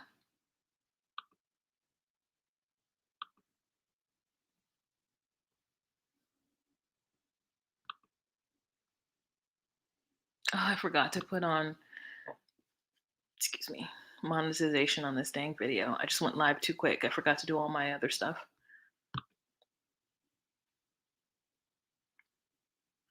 It's a standing open invitation. If anybody wants to come in and say something about Jenny and Sumit, because y'all have real strong feelings about Jenny and Sumit as well, just email me right now.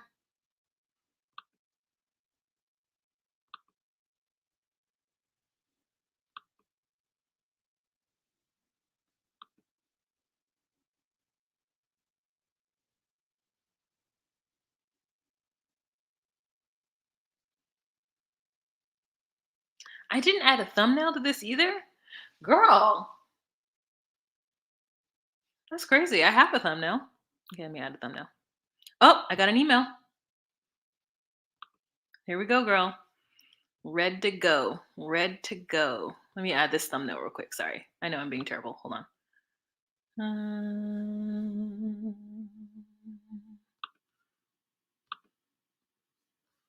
Save. Okay, go here. Invite. Copy to clip. Here we go. Reply. Pink and Jeep. Did you want me to, I sent it to you. I sent it back to you. Did you want me to put your face on? You can let me know in the comment section if you want me to put your face on. Or if you just want to be your audio.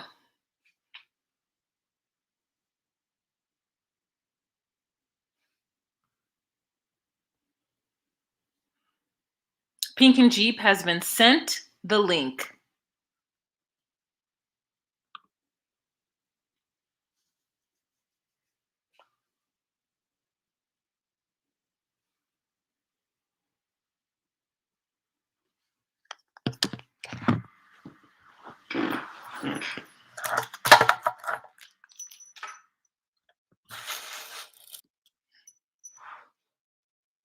Oh, you don't care. Okay. Then I'll put your face on. Anybody else? You can come in after Pink and Jeep. I'll send you the link.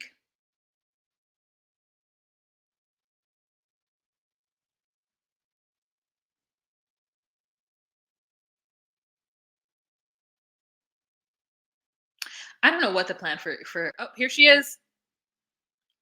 Okay, ladies and gentlemen, we've got a special guest. Okay, she's gonna read me. She's gonna give her side of the story. Read me my rights.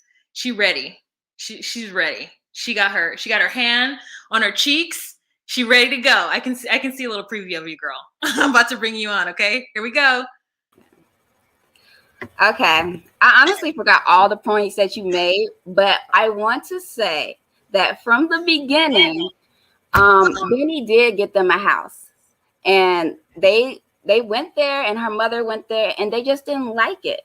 Now, you know, people from those other countries, they don't have that much money, so that's the way he's used to living. So y'all can't fault him for that, okay? And then the way Ari was treating him all season long was wrong. Like, she was talking to him crazy. He wouldn't say anything. He would literally just hold back.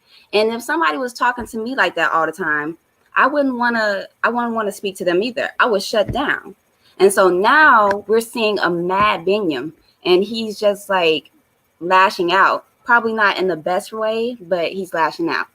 And then well, my husband, he does music, so I kind of understand that part of him doing like entertaining stuff. So I guess I'm a little bit understanding with that. He shouldn't go out all those times, but she got to understand that she met him while he was entertaining. That's who he is. So yeah, and I think that's pretty much it. That's all I gotta say. That's it? That's all the smoke you brought? I forgot everything. We talked about so much. Oh, and then also, Jenny and Sumit. Well, I don't know why you think they're going to be together, or Sumit loves Jenny. He does not love Jenny. Like, how do you? But like, I do believe that Biniyam loved Ari. He does, and he had all the patience for her. And Biniyam would actually marry Ari. Jenny and Sumit will never get married. Okay, so we need to just drop them. They need to get off the show. It's done, and that's it. No. Okay, so I see what you're saying about the fact that they got a different house and that he had a house. What I don't recall the house quite, but I remember it having low ceilings and the bathroom was subpar. Like, I know there had to be better accommodations. I mean, I just didn't feel like it was the right space to have a family in. I mean, of course, we don't feel like that. I wouldn't want to stay in there either. It looks gross to me, but that's a whole nother country. That's the way they live. Like if I grew up like that, taking a bath with a bucket of water, then that's what I'm going to be used to. But I'm used to hot water in America, so that's just the life. I get that, but I think that okay. So I guess my thought is why isn't he working? Yeah, that's a good choice. Like that's a good question, because the first they said the pandemic, so it's like I don't know where they are in the pandemic and how long this is going to take for him to continue to work again. But like we see right now, restaurants and all the entertaining stuff, they're not making money like they used to. Mm-hmm. So even today, and I'm sure 90 Day Fiancé is like several months behind. So, but that's just the life. I mean, I get that to a certain extent. There would be a situation if I moved someplace. Like my thought is always like Belize, right? That my family situation in Belize isn't top tier, but it also isn't the shacks that I've seen, right? So I think like, yeah, there are some situations where I walk into bathrooms and I'm like, me. However, I don't know that I could literally be in a relationship. I got another email. I don't know if I could literally be in a relationship with somebody who like was just doing the most at all times. Just like what wasn't okay, Jasmine, you can come in if you want it. And just give me a second. Let me finish with Pink G. Who just wasn't doing the things that I needed them to do, especially me as the foreigner. Because I do the same thing for when the foreigner comes to America, and then the American is just like off doing whatever, and the foreigner is extremely lonely and extremely homesick. And I can only imagine on top of having a kid, being homesick, not having the one person who's supposed to be there to support you. So I'm going to go ahead and give you the point for the house situation. She wanted better accommodations, so her family has paid for her to have better accommodations. But my problem is that she's literally asking him and telling him the things that she wants in order to make her life more comfortable in Ethiopia, and he is just not accommodating them. Now, we only know what they show us, but right. I really do feel that when they're having this conversation in Mombasa, for him to not utilize, and someone put in the comment section that the person who was doing the interpreting wasn't interpreting all the way, but I don't know that because I wasn't able to see it because of the way it was cut on how I was watching it. But I'm like, he wouldn't even like. It's like she's meeting him halfway, coming to Mombasa to meet him. She doesn't have to come back at all, and she does because she made him a promise. And he is unable, and I get the idea of therapy is such a Western idea. And maybe he's just thinking that if he stays stubborn in his ways, like things will go his way. But like he is unwilling to really listen to her when she is saying all of the things that she's saying about how she feels. And that's my problem, because regardless if you agree with her or disagree with her or think that she's just being drama, like this is she's really threatening your relationship with your son at this point. And you've already lost one child. Wouldn't you just do the things you need to do? Well, I would say the last few episodes is when she started communicating correctly. She wasn't communicating before that. So that's what we've seen. She just got it right. And so it's going to probably take him a while to come around because she hasn't been talking like that to him for a while. So, I mean, if somebody always came at me like that and talking to me a certain way, I'm going to be closed off. I'm not going to respond to them the best way. And so I feel like he's at his ends with her. And, that's just it. But yeah, she's communicating good now, but she just started doing that. Okay. So you're saying that like before she wasn't being clear with him as to what it is that she wanted. Because I saw that she was being passive aggressive with a lot of things. I honestly didn't see season 2. Like I didn't watch it. And I think they were in that season, weren't they? Because the first season I saw was she was pregnant and that she didn't know if she wanted to give birth there or in the States. The next season, I didn't see what happened in that season. So, I'm not sure what season that was. My assumption was that she has said these things to him and then he has not lived up to it. So her reaction was to bring Leandro into the scene. But you said 2 wrongs don't make it right. So that can't be her reaction. That is not the way to get your stuff across, to bring your ex-husband and to spend a night with him in the States. Like, so you telling me I'm up in Ethiopia and you're in the States with your ex-husband spending the night doing I don't know what. So now I can say you cheated on me. She has no proof that Biniyam cheated, but they know that she has slept in the house with that dude. So, well, she doesn't have proof that Biniyam has cheated, but he has cheated in general.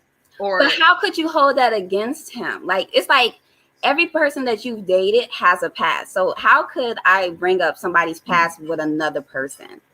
Like, you start off new in each relationship, right? Okay. You know what? If I don't know about the cheating, then I wouldn't. I mean, obviously, then I wouldn't hold it against them. But like, how is it that I found out? And I guess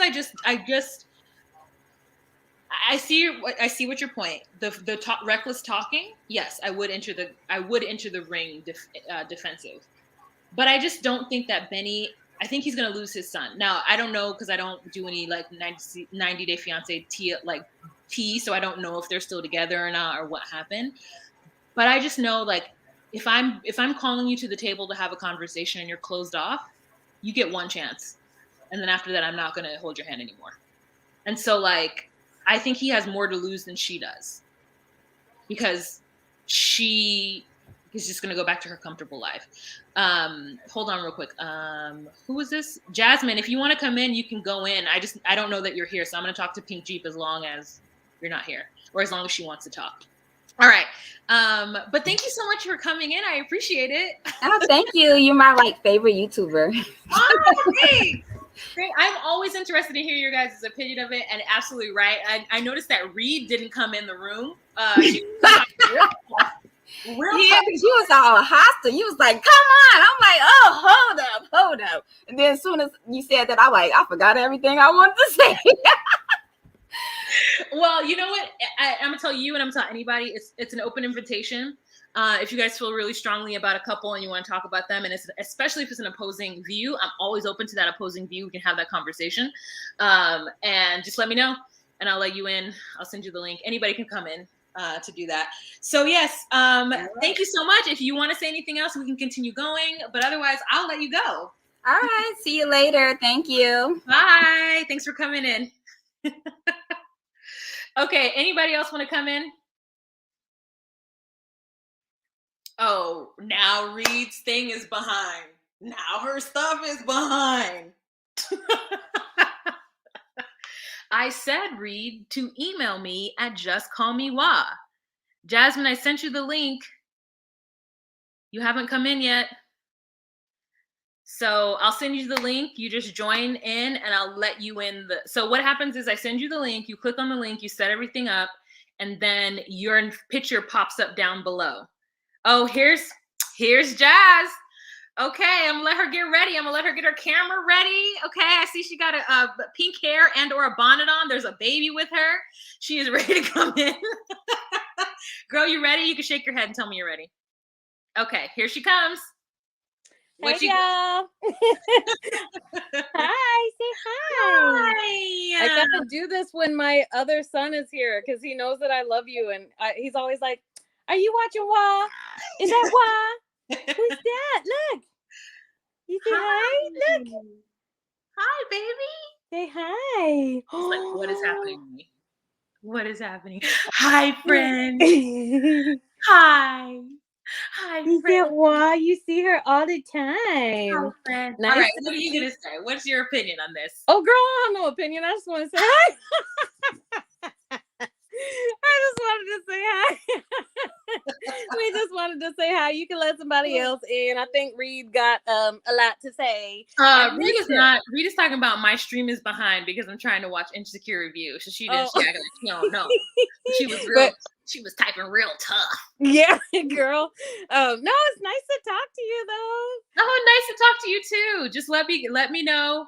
And let me know if you ever want to talk and we'll get it. Wait, are you what's Jensen? That's his name. So this is Jensen, and his brother's name is London. Oh, the 10-year-old is London. Okay. And this is my Baba. So Baba baby binky blanket. Just so y'all know. Okay. This is BBB. You guys, you're seeing BBBB. BBBBB. It's because those are the things that make him happy. He has his Baba, his baby, which is like a security blanket, and his Binky and his blanket. Aww. Yeah. Right. Hi, friend. See, give her a good smile. Hi, You see? friend. I already got the smile once. I get Girl, I gotta show you too. I'm gonna send you a picture of me with that wig on. I went and picked it up. After you put the link. So anyway. Okay. But yeah, I'll let somebody else in. Thanks for letting us in. All right. Bye, Nice talking to you. girl. Bye. Bye, We'll friend. be back in the chat. Bye. You guys, that was the infamous Baba Baby Binky blanket, okay?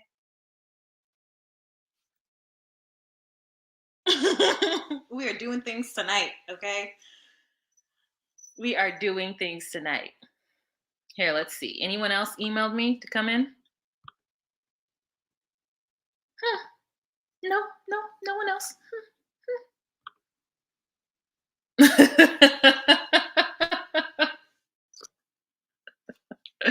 So, anyways, you see, you got the other opinion from Pink Jeep, and so listen. I mean, my opinion might have been changed a little bit, but I still listen. I didn't like the fact that she's there crying and that she's even gone as far to get an interpreter, and he's not going to be even open to it. And I think I don't know that I will ever. In the beginning, I was like, they're both caca, but right now, I'm just like having the hoes in the house. I'm not saying they're hoes. Listen, having women in the house and his sister being messy and him not defending Ari to his family and like just a lot of stuff. You know what I'm saying? It just made as the person who's living in the country and whatever foreigner comes to you, whether that be the American goes there or the person comes to America, it is the job of the person in the home base to create the space and make that person comfortable. And in both ways, the other way and the other way, it seems like sometimes the person whose land it is, whose home it is, seems unable to do so. And that makes me mad every single time. And it always will. It always will. Because I know I'm somebody who, even though I travel a lot, like I need to have a certain amount of comfort in order to be okay with it. And if I move to your place, if I move to your country and you just be in the streets and I don't be in the streets with you, now if you're trying to be in the streets all the time and I don't want to be in the streets, I'm not going to hold you back from the streets. I'm going to be like, you know what? This person is inviting me to go out with them all the time and I just don't want to go. Unless I have a kid. Obviously, then I got to stay home with that kid. But even then, girl, I don't like to be in the streets. I'm just still saying that Pink Jeep, I want to thank you guys. I want to thank you so much for coming in because you did sway my opinion a little bit. I didn't know that she was talking to him crazy and she shouldn't talk to him crazy. And you're right. I was a little hypocritical when I said two wrongs don't make a right. However, I guess I just put more onus on him because that's his country. And if you are going to host somebody in your country, okay, Reed emailed you. Did they? Just call me wa@gmail.com because I don't see it. I'm refreshing it. No, Reed did not email me.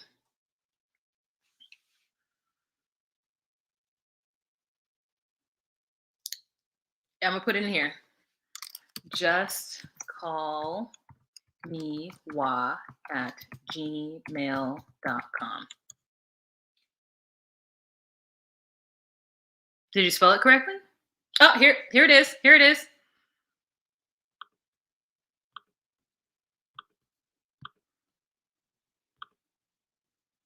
Oh no, that's Jasmine. That was Jasmine telling me that that Reed wants in. Spam? Oh, here's another email. Patrina P. Here she is. Here she is. Sent.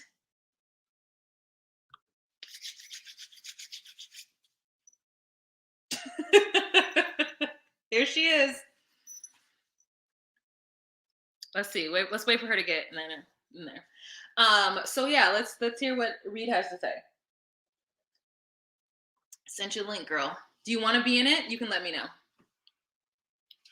However, one day when I put on makeup, I'll come in. Okay, Quasi. It's a standing open invitation to anybody. If you email me and tell me you want to come in, I will let you in. Unless you're annoying. Or you're like, if I have to, obviously, I didn't have a relationship with Reed. This is the first time I think I'm interacting with Reed. But Pink Jeep, she's been around. Other people have been around. Reed Kicker, she's there. I don't see your face. So is that because you only want to be audio? There you go. I see you. Let me know when you're ready to come in. You can shake your head. Let me know when you're ready to come in. Okay. Here she comes. Hi. Hi. Oh my God, I want to turn my camera off. Give me a second. Well, there you go. Okay. Yeah. So, yeah, I just feel like Ari's super. She's just being a white woman. Like she weaponizes her tears. I'm serious. Like what can she prove that Winnie has done? We don't have any confirmation from the ex-wife that she cheated besides the beautiful Ethiopian girl. But it's like, it's Ari's fault, kind of, and then he doesn't have anybody on his side because she just starts to cry. And it's like, what can you do in the middle of a country when a white woman is crying? You just gotta sit there and listen. And Ethiopian culture is very, very reserved. You don't cause those type of like big blow ups. You just kind of you diffuse things because that's not how it happens. Like even when he was saying she was crying in the barbershop, like you don't do that in Ethiopian culture. You just kind of relax and you handle things privately. So she's just weaponizing her tears all the time, and she knows that she has the power. That's what she does. I'm not saying that he doesn't need to communicate better, but it's like, and she's being very rude and selfish. She's just like, oh, me and your son were trying to call you, and then she's crying, like, you did this to me, baby! You did this to us! And it's like, girl, really? Okay, so go ahead. Okay, I can definitely see her weaponizing her tears. I'm thinking it, again, like I was telling you guys, I was thinking it from a perspective of the fact that this is Benny's home. He needs to provide for his family, and he's not doing that. And so I agree with you with the weaponizing of the tears, 100%. And what was there was another thing you said. What else did you say? You said weaponizing the tears, but oh shoot. That people are power more dynamics for sure. And that we don't have any actual proof that he cheated. But okay, so I say this as a person who has never been in a relationship. Obviously, I've been really vocal about this. But my thing is if you know that your partner is uncomfortable with something, and unless it's like completely irrational, if you know that your partner is uncomfortable with something, and not only are they uncomfortable, but they are now living in a country that is not their own, and you are their only source of support, why wouldn't you just do the things that make them comfortable? Okay, so on that point, it's like, okay, so another thing, first of all, I think Wish was just calling to irritate Ari because she doesn't like her. And she knows, everyone knows Ari is very, she's putting 20 on 10. You tell her one thing and her mind is going 50 places. Because like even when she made him walk home with that baby, that was crazy. Wait. What do you mean when she made him walk home with that baby? What's that? When he didn't want her to, when she didn't want him to drive in the car, 5 minutes away after she just had the baby, and she made him walk. Oh. And they I think a couple, like it was 2 episodes ago, his friends were like, yeah, Ari is a difficult personality. So they know she's kind of like abrasive, and he's putting up with a lot, because I don't even think that if he was with an Ethiopian woman, like he would not put up with the way that she talks to him. Most of the African men wouldn't, with the way that the white women talk to them and like kind of stun them. Like that doesn't happen. Okay, so I have a question. Is it because she's American, or because you think that in general she's actually rude? No, she is very rude. Didn't she tell him to shut the F up a couple weeks ago, like last episode? She might have. I wouldn't put it past her. I can't remember exactly. Oh yeah, she did when he was on the phone. No, she is very rude. Chat.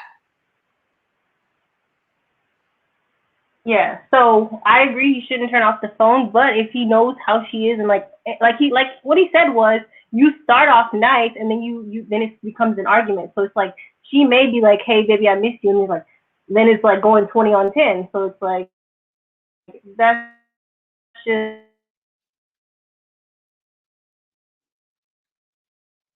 Oh, you're cutting out. I don't hear you. for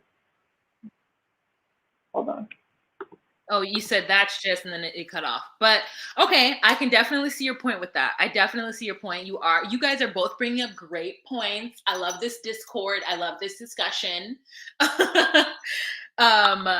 Yeah, I actually do. I agree with that. That's actually quite poignant. But I guess my thought is like, here's the truth. Like, what you said about the African culture, I think is true. Because I don't think, like, someone just put in here that she's a bossy American. Angela also cusses out Michael. Angela is a whole other level of it. She's disrespectful on all fronts. I don't know if Ari is disrespectful on all fronts. And I do think there is a cultural difference. So at that point, do you feel like Ari should just, because what the other recourse or the other option would be for Ari to be like, you know what, this is not going to work. I'm unable to adopt your cultural standards, so I'm going to leave. I'm just going to go. That's the only other option, right? Oh, Reed took her. Oh, Reed left. Reed left. So that's the only other option. So either he has to deal with a woman who tells him what it is that she wants, and then he needs to adhere to that, or she's going to be like, hey, I get it. Our cultures are too different. This relationship is hard, so I'm just going to go. This is a tough position to be put in. Son is the bongo butt lady, the beautiful Ethiopian woman, said Benny and her never ended their relationship. He just disappeared and then ended up marrying an American wife. Oh yeah. Should not turn the phone off. Kids or not, he should still answer because he doesn't. Yes. You shouldn't turn off your phone. Yes. I get it. I actually do like her suggesting another place in Africa too. Love seeing some of our participants. Yay. Thank you so much, Reed, for joining. Thank you. I appreciate it. So yeah. All right, guys. I really enjoyed that. I'm going to go on ahead. It is 10:17. Oh, yeah. Oh, late. I feel like Bono's sister, who's Bono? Is that Benny? Benny's sisters are also making Ari's life unbearable, being compared every second to the first wife. And I do agree with that. I think that Benny should have been stopped his sisters from coming at Ari. And I just think it's a lot of, if Reed is correct, saying that culturally Ari is doing too much with the things that she demands and the way she's behaving with Benny. If Ari is doing too much, then him allowing his sisters to make her feel uncomfortable is also doing too much. So they're both just like ships passing in the night and being petty on all fronts. I will agree with that. So I guess I'm back to I'm neutral and they're both wrong. It's okay, Reed. I do appreciate you coming in. I 100% appreciate that. I'm so glad you guys thought this was fun. We can do this another time as well. I'll have you guys jump in and talk about stuff. I know for a fact those who watch the replay gang are going to be annoyed because they're always annoyed with me when I do anything different.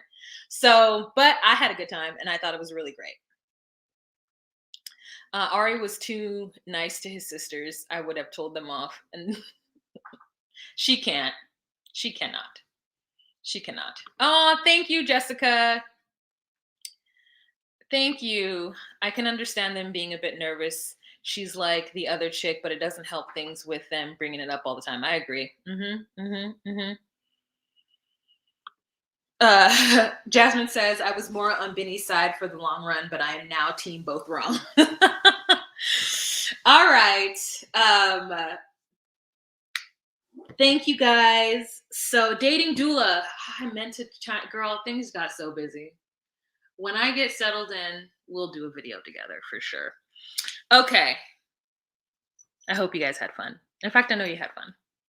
And I'm really grateful for Jasmine for coming in. I'm grateful for Pink Jeep coming in, and I'm grateful for Reed Kicker coming in. Well, I've been watching you for a long time, and I live in Cali too. Well, hey, girl, hey. Hey, girl, hey. It's 7:15 on the West Coast, and it is 10:15 on the East Coast.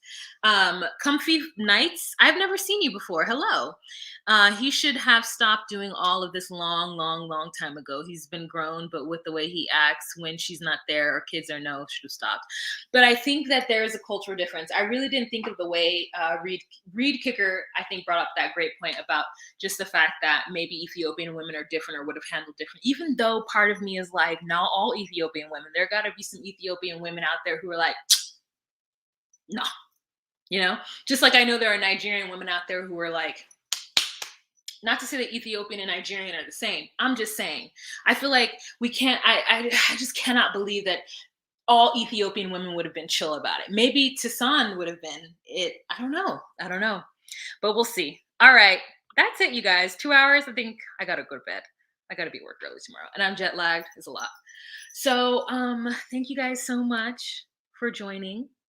I super appreciate you guys' support this video. Thank you so much, Brenda Brown, and forgot the name already. You know.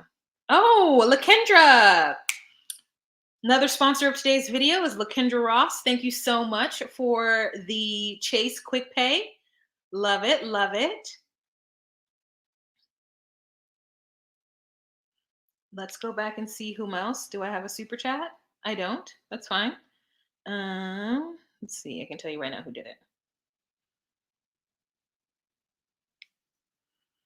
So LaKendra Ross, Brenda Brown, and Megan McCurry. Thank you so much for the Zells. Thank you so much. I absolutely appreciate it. You guys have been fantastic. All right, you guys, have a fantastic evening. I'm going to try to watch The Family Chantel. I don't know how I'm going to watch it. I'll do my very best. Obviously, there's going to be no say what this week. I mean, not obviously, but I'm just telling you there's not going to be one. I'll try to get it back and popping, but I really do feel like my bulk of my audience is the 90 Day Fiancé and the Love After Lockup crew. So I'm going to really focus on those. So I will see you guys Friday for Love After Lockup. And you guys have a fantastic evening. Nobody got time to mother men. Oh, that is a word. That is a word. That is an absolute word. Let's just take a moment and pray on that. Dear God, just like Yazel Yaz said, ain't nobody got time to mother these men. So we want to thank you so much for having there be men who don't need to be mothered in this world, because these ones that need to be mothered, they can kick rocks with sandals on. They can just go on an Ingabao beach and kick rocks with sandals on. Thank you, Lord. Amen.